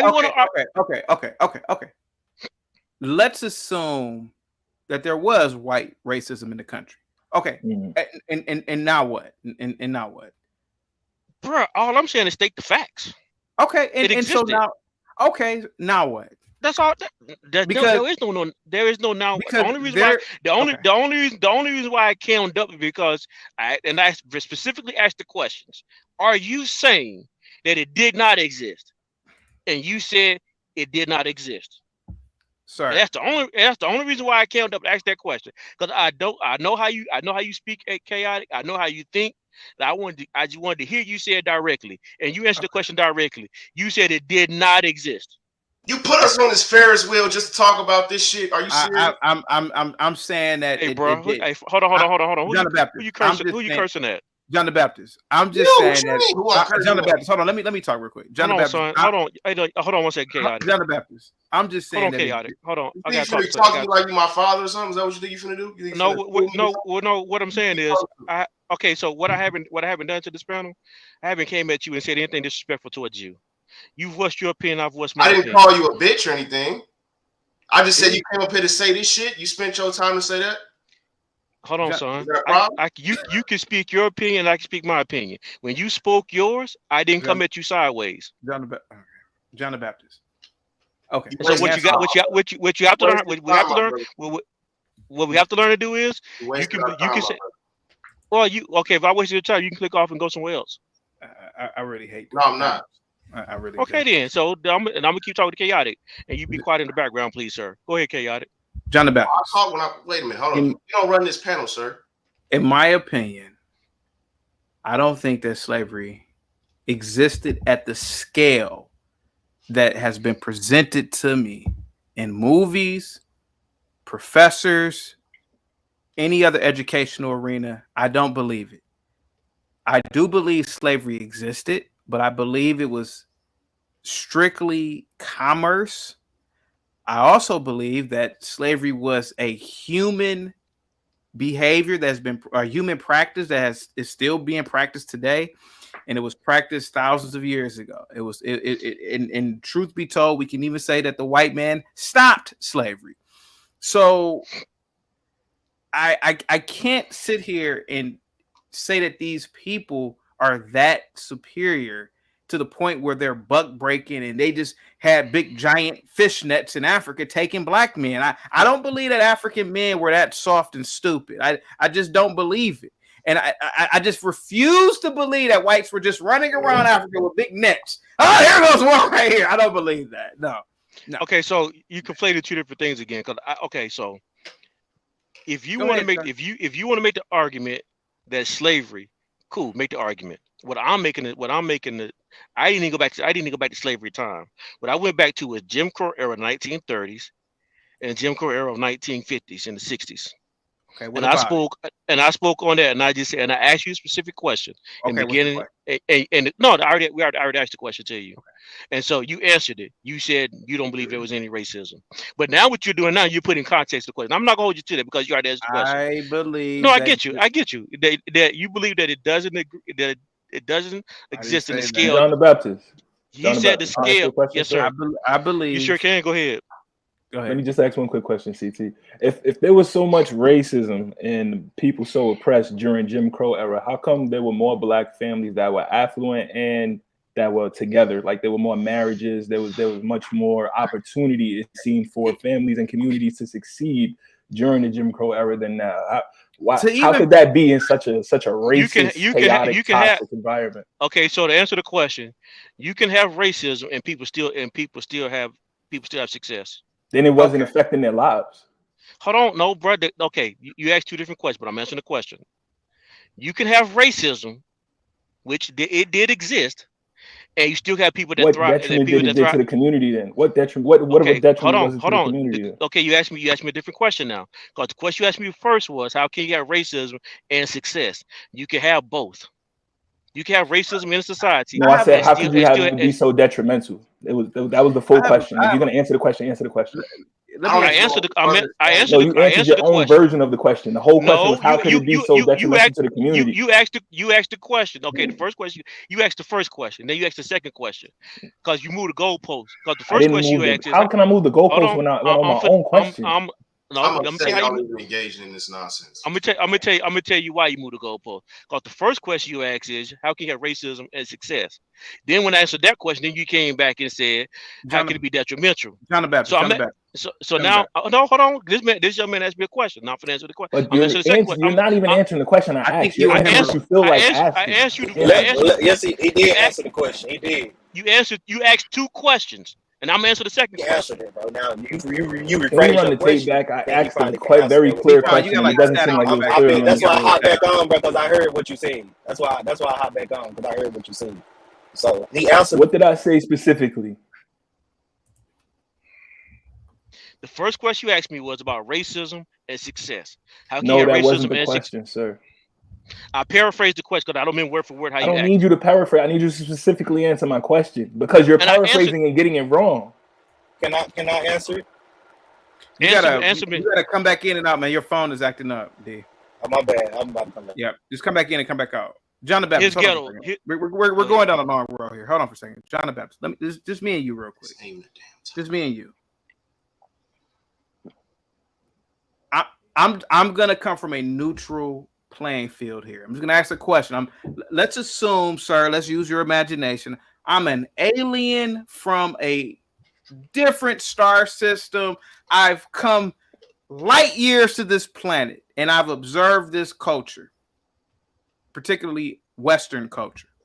Mm-hmm. And I have to ask you one question as an ambassador of Western culture. If your people went through so much atrocity during Jim Crow, why did your people want to move around the very same people that were committing the atrocity? I'm an alien from another place. I'm not even a human being. Pretend I'm green and I have antennas, and I'm just asking, why, if Jim Crow was so bad, why were black people moving to white neighborhoods? That's my question. Go ahead, John the Baptist. And I can't answer that question. Can I ask him a question? That's fascinating. Can I ask him a question, CT? Go ahead. John the Baptist, sir. What is your stand on racism? Because right now I'm hearing you poking holes in other people's arguments. I want to know what you're up here to prove. What is your exact stance on racism in America? Are you saying it's affected the black community up to where we are now? Are you saying it still affects us? What is your exact stance on racism, and why? Because I want to know why we're talking about it. Because that wasn't the topic of conversation. When I came up, I didn't dance around the bush. I asked Chaotic the exact question I wanted to ask him. He answered my question. And that was the whole point I came up for. So you're not going to answer my question?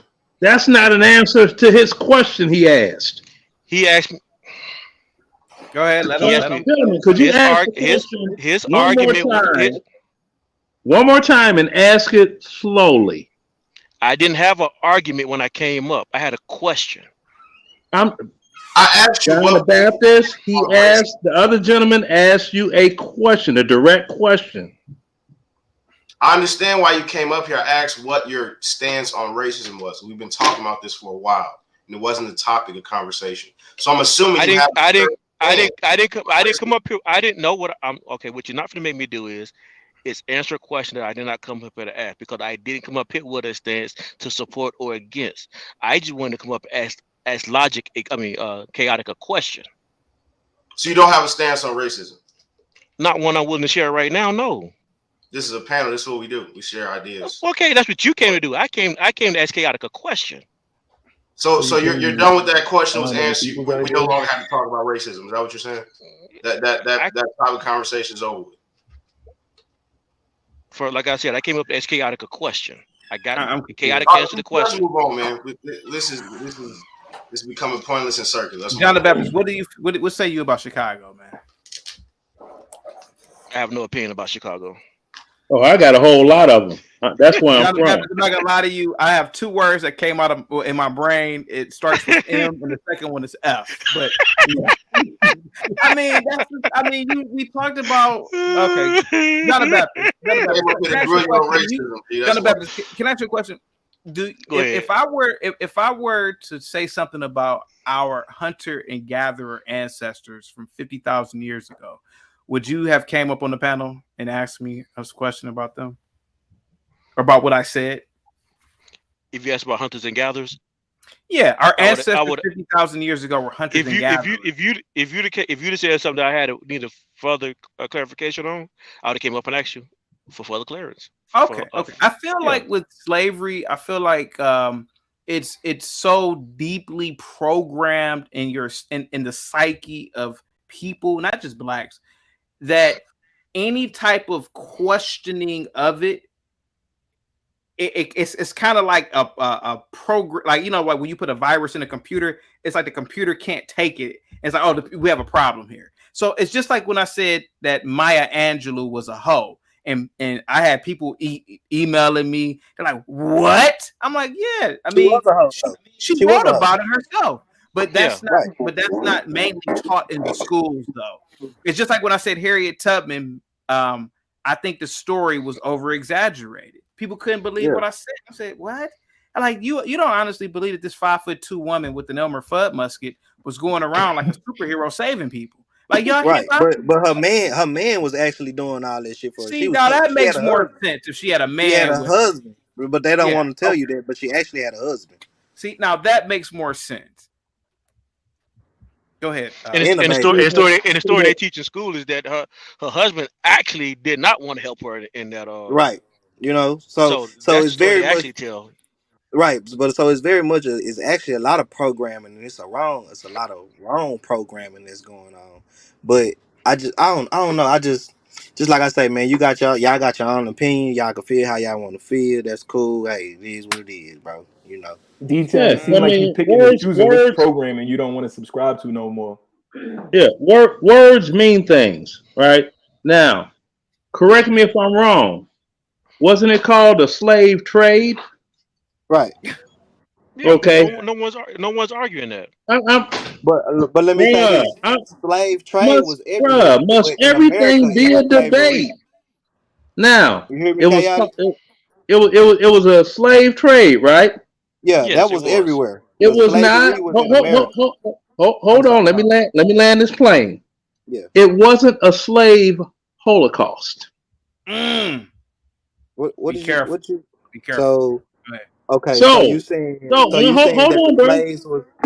I'm trying to. No, go ahead. I'm trying to land the plane, but I'm hitting turbulence. So you saying that the slaves that jumped over the ship, or the slave that just died off? Okay, you're Borging. Body. I mean, anything that wasn't, you know. What? Well, hold on for a second. Rilla, what? Rilla says if you're not here in Chicago and didn't vote, you shouldn't have to say about Chicago. Hey, come up, man. Come up. I'm tired of you, Rilla. And I'm going to tell you why. Why is it that nobody can talk about Chicago? Oh, you can't talk about Chicago. But everybody talks about any other city in America, but you can't talk about Chicago. And I'm tired of you. I'm tired of Amber. I'm tired of you Chicagoans pulling up on me because I got Chicago out of my mouth. Well, y'all hold on. I gotta get some stuff Chicago, going. Really, pull up. He came in here like Ryan O'Neal or something, talking about y'all boys be safe, man. I love y'all, boy. Y'all be safe. Go ahead, guys. I gotta go too, man. Y'all hold down. Here. Let me. I can talk about Chicago all I want, really. You know that. Yeah. Now I got more than enough right to talk about Chicago. So do I. I mean, just me wearing a doggone CTA green line bus. That's Hyde Park. Hold on for a second. Rilla hollering in the chat. He said if you didn't send monetary support to fund the candidates we want to elect in Chicago, shut the F up. Hey, Rilla, man, listen, dude. See, now this is getting personal. Because people talk about any other city in America. The news talks about it, Twitter, everybody talks about a city, but all of a sudden when we say anything about Chicago, it's like you guys have this code. You can't talk about Chicago. Pull up. Go ahead, sir. Now check this out. If the guy that's ticket tapping in the chat room, dig this here. I'm gotta twist his wig on a little something. If that dude likes house music, juke, ghetto house, or rave, anything after that genre, right, of house music, he can come up here and discuss face to face with one of the founding DJ fathers of house music, which is me. That what you just said is gonna make Rilla come up here, I guarantee. I myself, Farley Jackmaster Funk, Frankie Knuckles, Ron Hardy, the chosen few DJs, which consist of Alan King, Wayne Williams. Wayne Williams is the one that signed R. Kelly to his first record deal, Jive Records. I know all of these guys. So if they know anything about house music, I'm that dude. And I wrote a book about it that's selling on doggone Amazon Kindle. You dig? So if he want to doggone talk about, oh, you can't talk about Chicago. I was on the phone with my niece earlier. She's asked me, when you coming back? I'm like, the next wedding and funeral? I've been doggone all over every place in the world the last 35 years. Who left Chicago to come see me when I lived in Kentucky, Missouri, or Georgia? Nobody. Go home. Go home for what?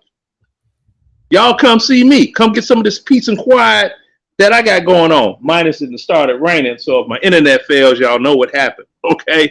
Because it's storming nicely out there. So I got every reason to talk about Chicago. You dig? You can say what you want in the chat and all this. It's like, what you know about Fluky Stokes? Huh?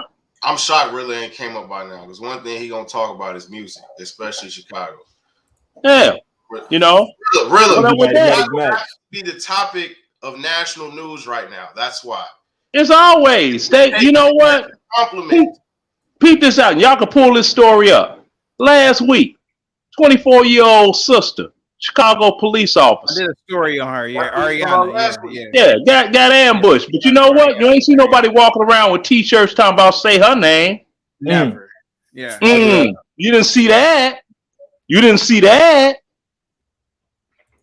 Her memorial service at the doggone police district that was filmed, that was streamed on Facebook by this guy Martin Johnson, the crime chaser. You know who you didn't see? You didn't see Lori Lightfoot up there saying anything. Hey, I want to point something out real quick, Leonard. Next thing you know, Rilla and Amber and everybody else from Chicago that watches Lapeef, they're gonna start telling us that we gotta check in with them before we do a video. Check in before. Yeah, you better check in. Like but they don't make CNN check in. You don't make the news outlets check in. You don't make Don Lemon check in. He does reports on Chicago. You don't make Fox check in. Go ahead, guys. Oh shoot, they ain't even holding their doggone politicians accountable. You have doggone a high school in Woodlawn, black neighborhood. They not a high school, a school, grammar school. They closed that school saying they didn't have city funding to keep that school open. As soon as a bus loads of immigrants start coming to Chicago, they got them living in that school. Now they're trying to get South Shore, that old high school, and do the same thing there. And they want to move immigrants into apartments in the South Shore community, and that's right on the lakefront. I mean, that's take the elevator down to the front door, walk out to the first floor, walk out the back door, and you walking in sand like you on Miami Beach. Yep. Nah, they all interested. At first, when Lori Lickham Down was talking about we're a sanctuary city and the Chicago police are not going to help ICE in any of the. All that was fine and good until them buses went up there from Texas. Now we need FEMA help and we need this and we need no, baby. You said it was a sanctuary city. You wanted them. Now you got them. Deal with it. And note where they're being put. It's an area in Chicago called Little Village. That's where all the Mexicans are. Humboldt Park is where all the Puerto Ricans are. You see them over there? Nope. They in Woodlawn, Inglewood, and South Shore. Predominantly black neighborhoods. Stop me when I lie. So what you said his name was? Rilla? Yeah, he need to pull up. If he, you want to talk about Chicago. What your DJ name was too. Say again? He asked you what your DJ name was again. The same name on here, Leonard Roy. This is what he need to do. Google. I want to talk about Jeff Ford. Yeah. At the doggone fort. That's when they had the doggone L. Rickens. They had parties up in there. And they was playing house music, had house music DJs playing those parties. Hello. Talk to me quick, don't talk to me slick. Talk to me quick, don't talk to me slick. See, what you need to do is get on Google and Google Leonard, then type remix, then type Roy with 2 R's, R-R-O-Y, click enter, and watch my whole history pop up. That part right there. It came right up. What them young folks used to say? Google me, B. It came right up. First link. Oh, I see. Oh, okay. Yeah, click images. Don't all them pictures? Ain't them pictures me? Right up. Chicago's unsung house DJ, right there. Interviews, all that. Couple of few track releases, and the whole you dig. So, man. CT, he said you got to check in talking about Chicago, man. Yeah, well, I got something for them to check in on, but I'm not gonna show it on this stream. I'll only check in on 43rd and Princeton. That's check in. Yeah, I check in on 69th and Halsted. There you go. I check in. I check in from the 60621. You dig? 043. See? I have no idea what you guys are talking about. I can't check in from Robeson High School no more because they tore it down. Now they got Inglewood Stems. And that was a horrible plan because they closed Harper, they closed Inglewood High School, and closed down Robeson High School. They got those kids from 3 different neighborhoods consolidated in one school. That's a recipe for disaster. Oh, but I don't know what's going on in Chicago. I can't talk about Chicago. Depending on how old. Now, it's people that be talking, depending on how old they are, you know, and they from Chicago, as popular as I was as one of the DJs, you know, it's a high probability I may have got their mama's goodies. Hey, man, imagine me coming to Chicago and I got a notepad, like walking up to people, hey, I got to check in with somebody here in Chicago. Man, stop. I got to check in. Whom do I check in with? Man, please. I'm looking for the let me see. Shoot, did Juicy Smoothie check in with them dogs from them dudes from 43rd Street that whooped on them? What the news talking about? Hey, remember that? Rilla, I am about to end it, so I don't know if you were coming in or not. But come on up, Rilla. Yeah. Let me see. He said he was coming up. Yeah, he needs to. I knew as soon as you got talking about music, he was gonna come up. Yeah, he need to. Cause see, I can flip the camera. I can flip the camera, shine it on my wall, and show my high school letter. It's a big old R, and it's black and gold. Robeson Raiders. I was just to say you went to Robeson, didn't you? Could you say I went to Robeson, yeah. And you got the Robeson Julian rivalry that's been going on for years. We used to play at Gately Stadium on 103rd. Yeah. And then after that, depending on who won, you know what I'm saying?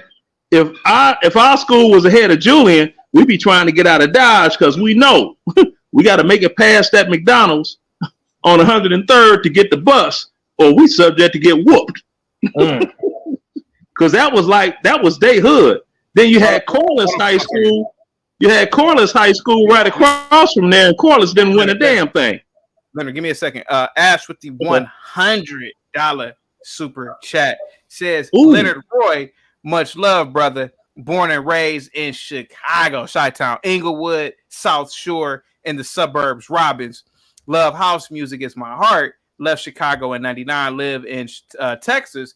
This is a super chat for you, retired United States Air Force. Thank you so much, Ash. Positivity is coming your way, man. Hey, Leonard, you hang out over there on 75th and Stewart growing up? Say again? You hang out over there on 75th and Stewart? No, I didn't hang up. I ain't hang around on the hump. That wasn't our hood. We wasn't welcome over there. Shit, anything past that viaduct going east, yeah, you was out your doggone, you dig. You know what I'm saying? Go messing around on Stewart, go past the viaduct and Low and Parnell. Yep. Go over there messing around if you want to. Go past Normal. You're gonna be abnormal. They gonna put the mitts on you. Yeah, but I'm waiting on the mans to pull up. And then the brother that sent you the super chat, if he looks on Facebook, he will find out that Tony Hatchett, member of the chosen few DJs out of Chicago, he has house music parties in Houston. He even has house music cruises. I live in Houston. I gotta look that up. Okay, yeah. Louis Vega came down there and played for one. He haven't got Joe Claussels out of New York yet, but Louis Vega played. Terry Hunter. Well, Terry Hunter's in the chosen few, so you really can't count him. But yeah, Tony Hatchett. That's Andre Hatchett's big brother. Yeah, these are the names that really not just the old heads. If they're over 35, they know these names. Corky Traxman Strong,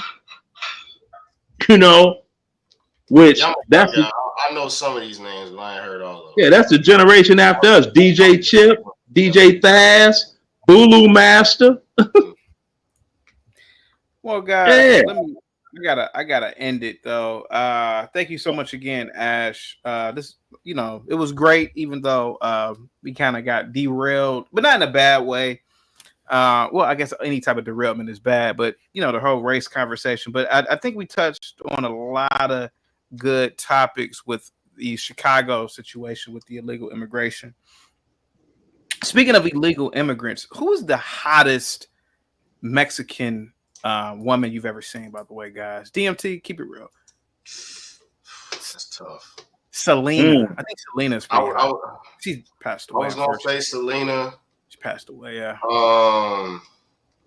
Because I'm young, so I got a different generation of Mexican. Yeah, they got to name names for me because I can't recall one at all. Who's the old Jennifer lady? Lopez count? No. Jennifer Lopez is Puerto Rican. That's yeah, what I thought. Yeah, she's Puerto Rican. Mira, dale conmigo. Go ahead. Yeah, well, really, she got some black in her though. Selma Hayek. That's who I was thinking of. Selma Hayek. Yes, she's pretty hot, Nina. She's hot now. I don't know. Selma Hayek. Yeah, she's pretty hot now. She's almost 60. Yeah, she's pretty hot. It's one I'm thinking of. I can't put my name on. What's the name like? Salma, I think her name is. She cold. I gotta look up. Hold on. What's her name? Salma Hayek. Salma Hayek. Yeah. She's pretty hot. Yeah. And let me spin back to the crib. You know that song "Loving You" that all these women been trying to hit them super high notes, Minnie Riperton high notes. Yeah. She's passed away back in the 70s. Yeah. Mm-hmm. Hyde Park High School. Yeah. Oh, you went to school with her? Huh? I didn't go to school with her. No, she's older than me. I went to school with Michelle Obama. We used to call her the Carpenter's Dream. What does that mean? Flat as a board and need a screw. I mean, I still don't. Michelle went to Robeson. Say again? Michelle went to Robeson. No, she went to Whitney Young. I went to Whitney Young, Robeson, Calumet, and Bowen. Yeah, and I know Michelle. I didn't know Michelle was from Parkway.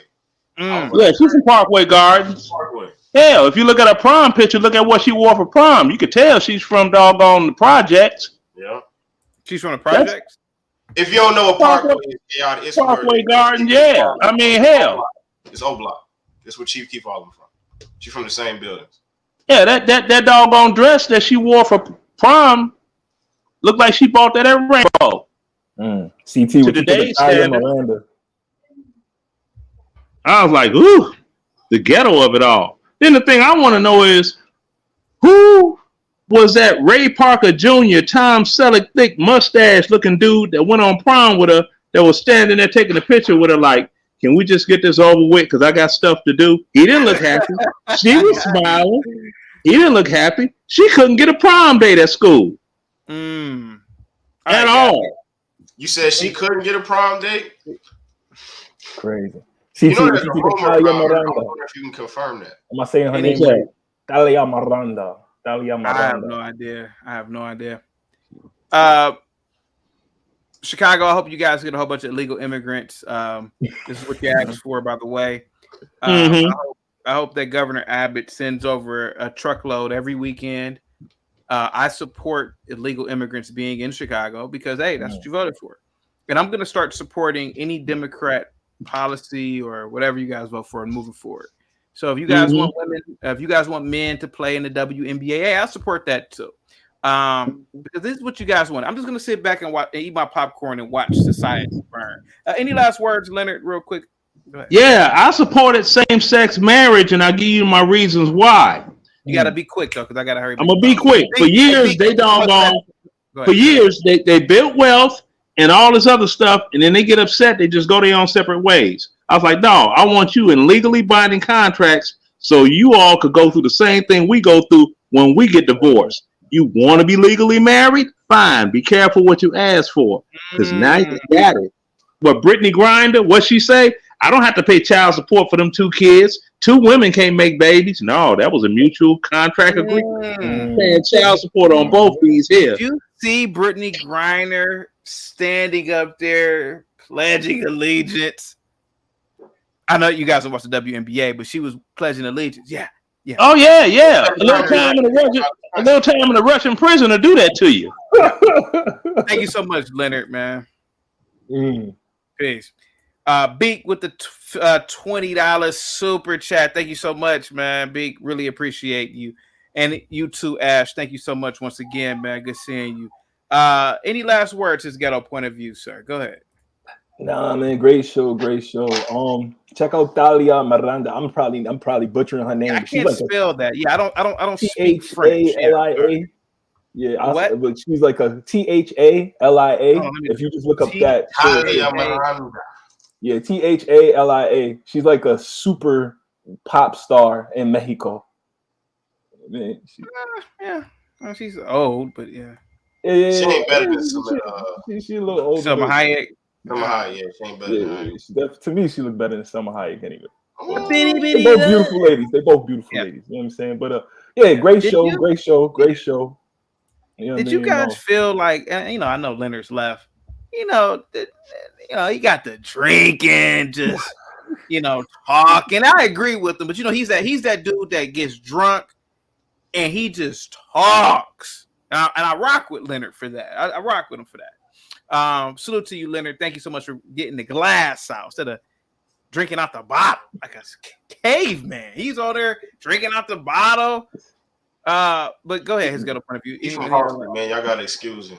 Hey man, you don't put your time in the service, man. You can drink it how you want to drink it, man. I ain't mad at you. But yeah, man, dope show as always.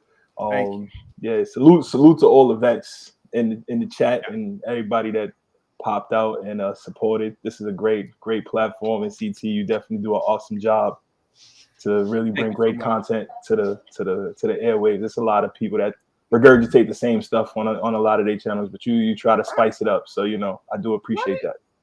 Why do you feel like a lot? And I rock with John the Baptist, but what is this thing about men who are still crying racism? Like I've seen this before in my life. I've seen dudes get curb stomped, and then the week after, somebody say, "Man, you got your ass beat." They like, "No, man, I ain't get my ass." It's like you won't admit to losing a fight, but you will admit to something that you ain't never seen, slavery, something you didn't never go through, Jim Crow. And it's the weirdest thing. Like I've seen this all my life. Like I rock with John the Baptist. OB isn't pissed off about this because we're saying it not really behind his back, because he's not on the panel. But what is this thing about men? Like, oh yeah, my ancestors were beat. Like, kind of crazy nonsense is that you ain't never seen your ancestors be beat. What is that, guys? What is that? That's the $1 million question right there. If I could write a book about why we holding on to that one, but like you said, we willing to ignore and let go of so many other things so quickly.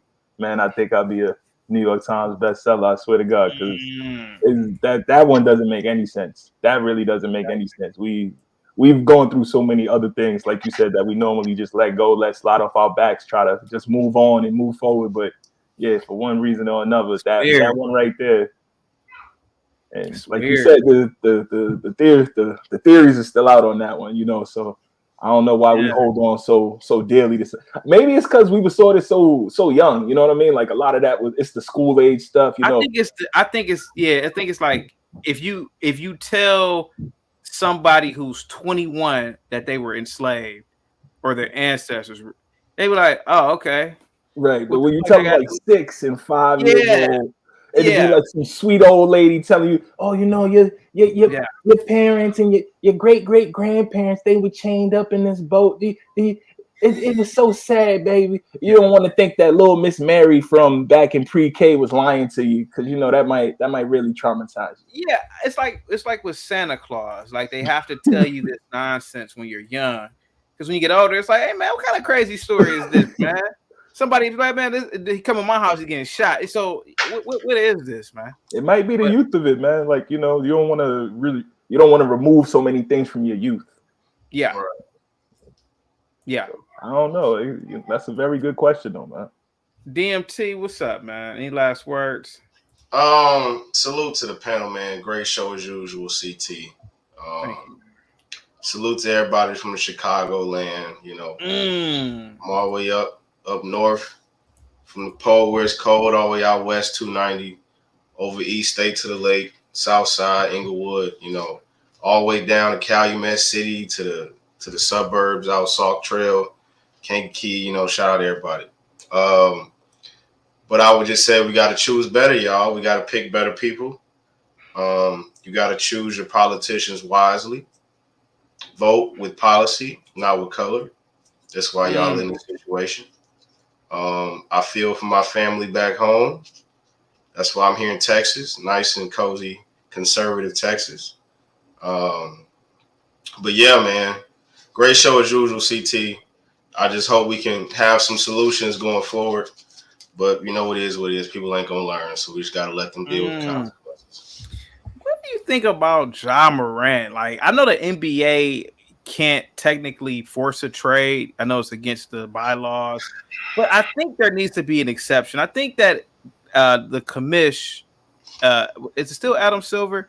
I think that I believe that it's time for Adam Silver to step in and say, listen, Ja Morant, even though his off the court behavior is absolutely absurd, he's still a valuable asset. He's a superstar. Send his ass to Utah. I think he needs to be away from niggas, man. And I agree.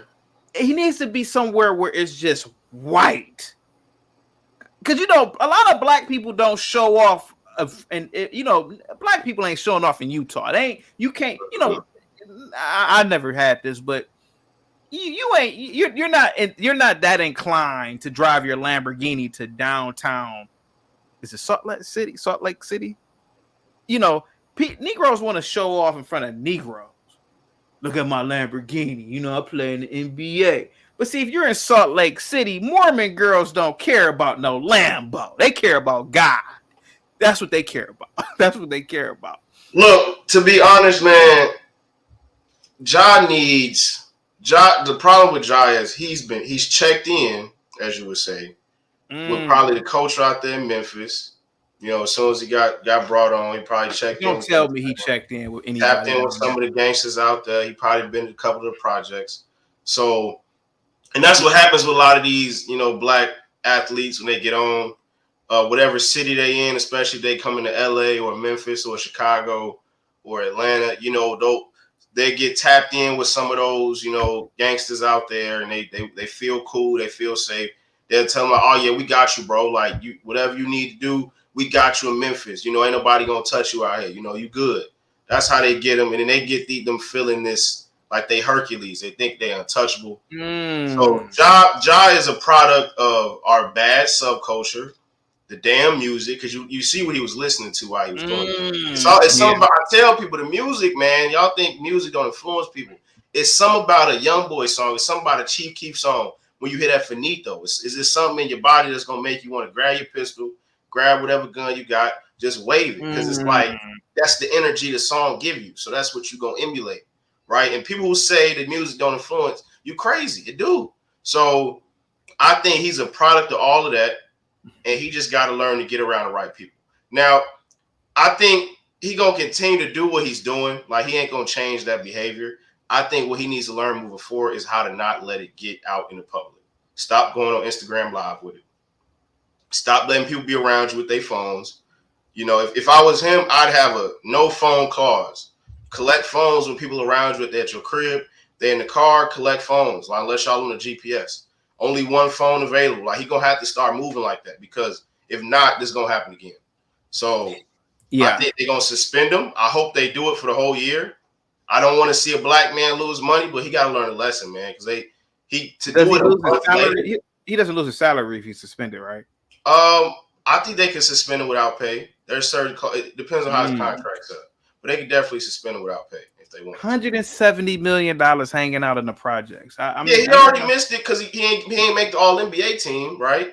So he already missed on that extra. I think it was like an extra $30 million, right? So he's supposed to get upwards of $230 million, but he ain't make the All NBA team. So he just losing money, man. Like, yeah. I think Nike Powerade, they probably gonna pull them deals that they gave him because you did it like a month later, bro. Like you can't be doing that. It's just. Do you think when Michael Jordan was drafted in '84, he was checking in Chicago? Honestly, no. I don't. Yeah. I don't think he was checking in like the rappers and like the stars do today. I don't think it was that type of situation. I don't know what I mean? so. I think it was still like some sort of fandom when they saw Michael Jordan. Like they want to protect him out of like love for his ability. Like now it's like a transactional relationship. Like, you got drafted in Memphis, Ja Morant. Here, tap in with us. We'll keep you safe. We catch you around the city and somebody trying to mess with you, we got you. You know what I'm saying? Like, because now they know they can kind of use these celebrities to get their own, get some money, get some clout, whatever they need. So it's a different type of relationship than it was back then. So it's like that's why they call it checking in. You checking in. You go into a city you're not from. You're gonna check in with a certain gang, certain group that may have a little bit of clout in the city, and they may put you around 6 or 7 people with guns that's gonna keep you safe as you're moving around that city. That's all checking in is, man. It ain't no big. Like you don't go to some damn office and write your name down and say, "Hey, I'm here in this city. I'll be here from Friday to Wednesday." Like, no, it's just you checking in with like a certain gang, and they're gonna keep you safe. Before you leave, why aren't the white players? Do you think the white players check in? I didn't think. That's think the problem. That's the problem. This is nigga shit. This is only stuff niggas do. Ain't no Mexican players checking in. Ain't no Slavic players checking in. Ain't no players from Colombia checking in. This is nigga shit. This is only stuff we do. We the only ones who expect ourselves to protect ourselves from other black folks. That's what it is. I do believe that Italian. I don't have any facts, but I'm almost willing to bet that Joe DiMaggio, all those old timer Italian players, they had associates in the mob, but I don't think it was at the level of this nonsense. But that was 100 years ago. Yeah, I mean, back in the day, I'm sure the Italians had them checking in. Yeah, now they don't. They didn't have Joe DiMaggio running around with. Yeah, but they certainly wouldn't want Joe DiMaggio running around with a gun in his hand. They'd be like, "What are you doing?" Yeah, and I think even back then they would actually keep you safe. Yeah, like, they would actually keep you. They're not gonna keep you safe, man. Like if they getting shot at, you gonna die with them. Like they're not gonna keep you safe because they don't run the whole city. They just run their little section and their little gang. Yeah. But if they enemies find out you checking in with them, they'll come get you too. So it really don't matter. Like the mob actually could say, "Okay, ain't nobody gonna touch you in the city." Like nobody. Yeah, because we know the judges, we know the police. We know everybody, and we got a peace agreement with them over here. Like they're not gonna touch you. They don't have that these days. You can still be touched. Anybody. It's just some okay. Thank you so much, DMT. Thank you. Y'all take it easy, man. Peace, guys. Thank you for the super chats, cash apps. Well, not well. I don't know if you gave cash apps, but thank you for the super chats. Ash, Beak. Thank you so much. I'm out of here. Peace. And thank you for the panel too. Thank you so much. Peace.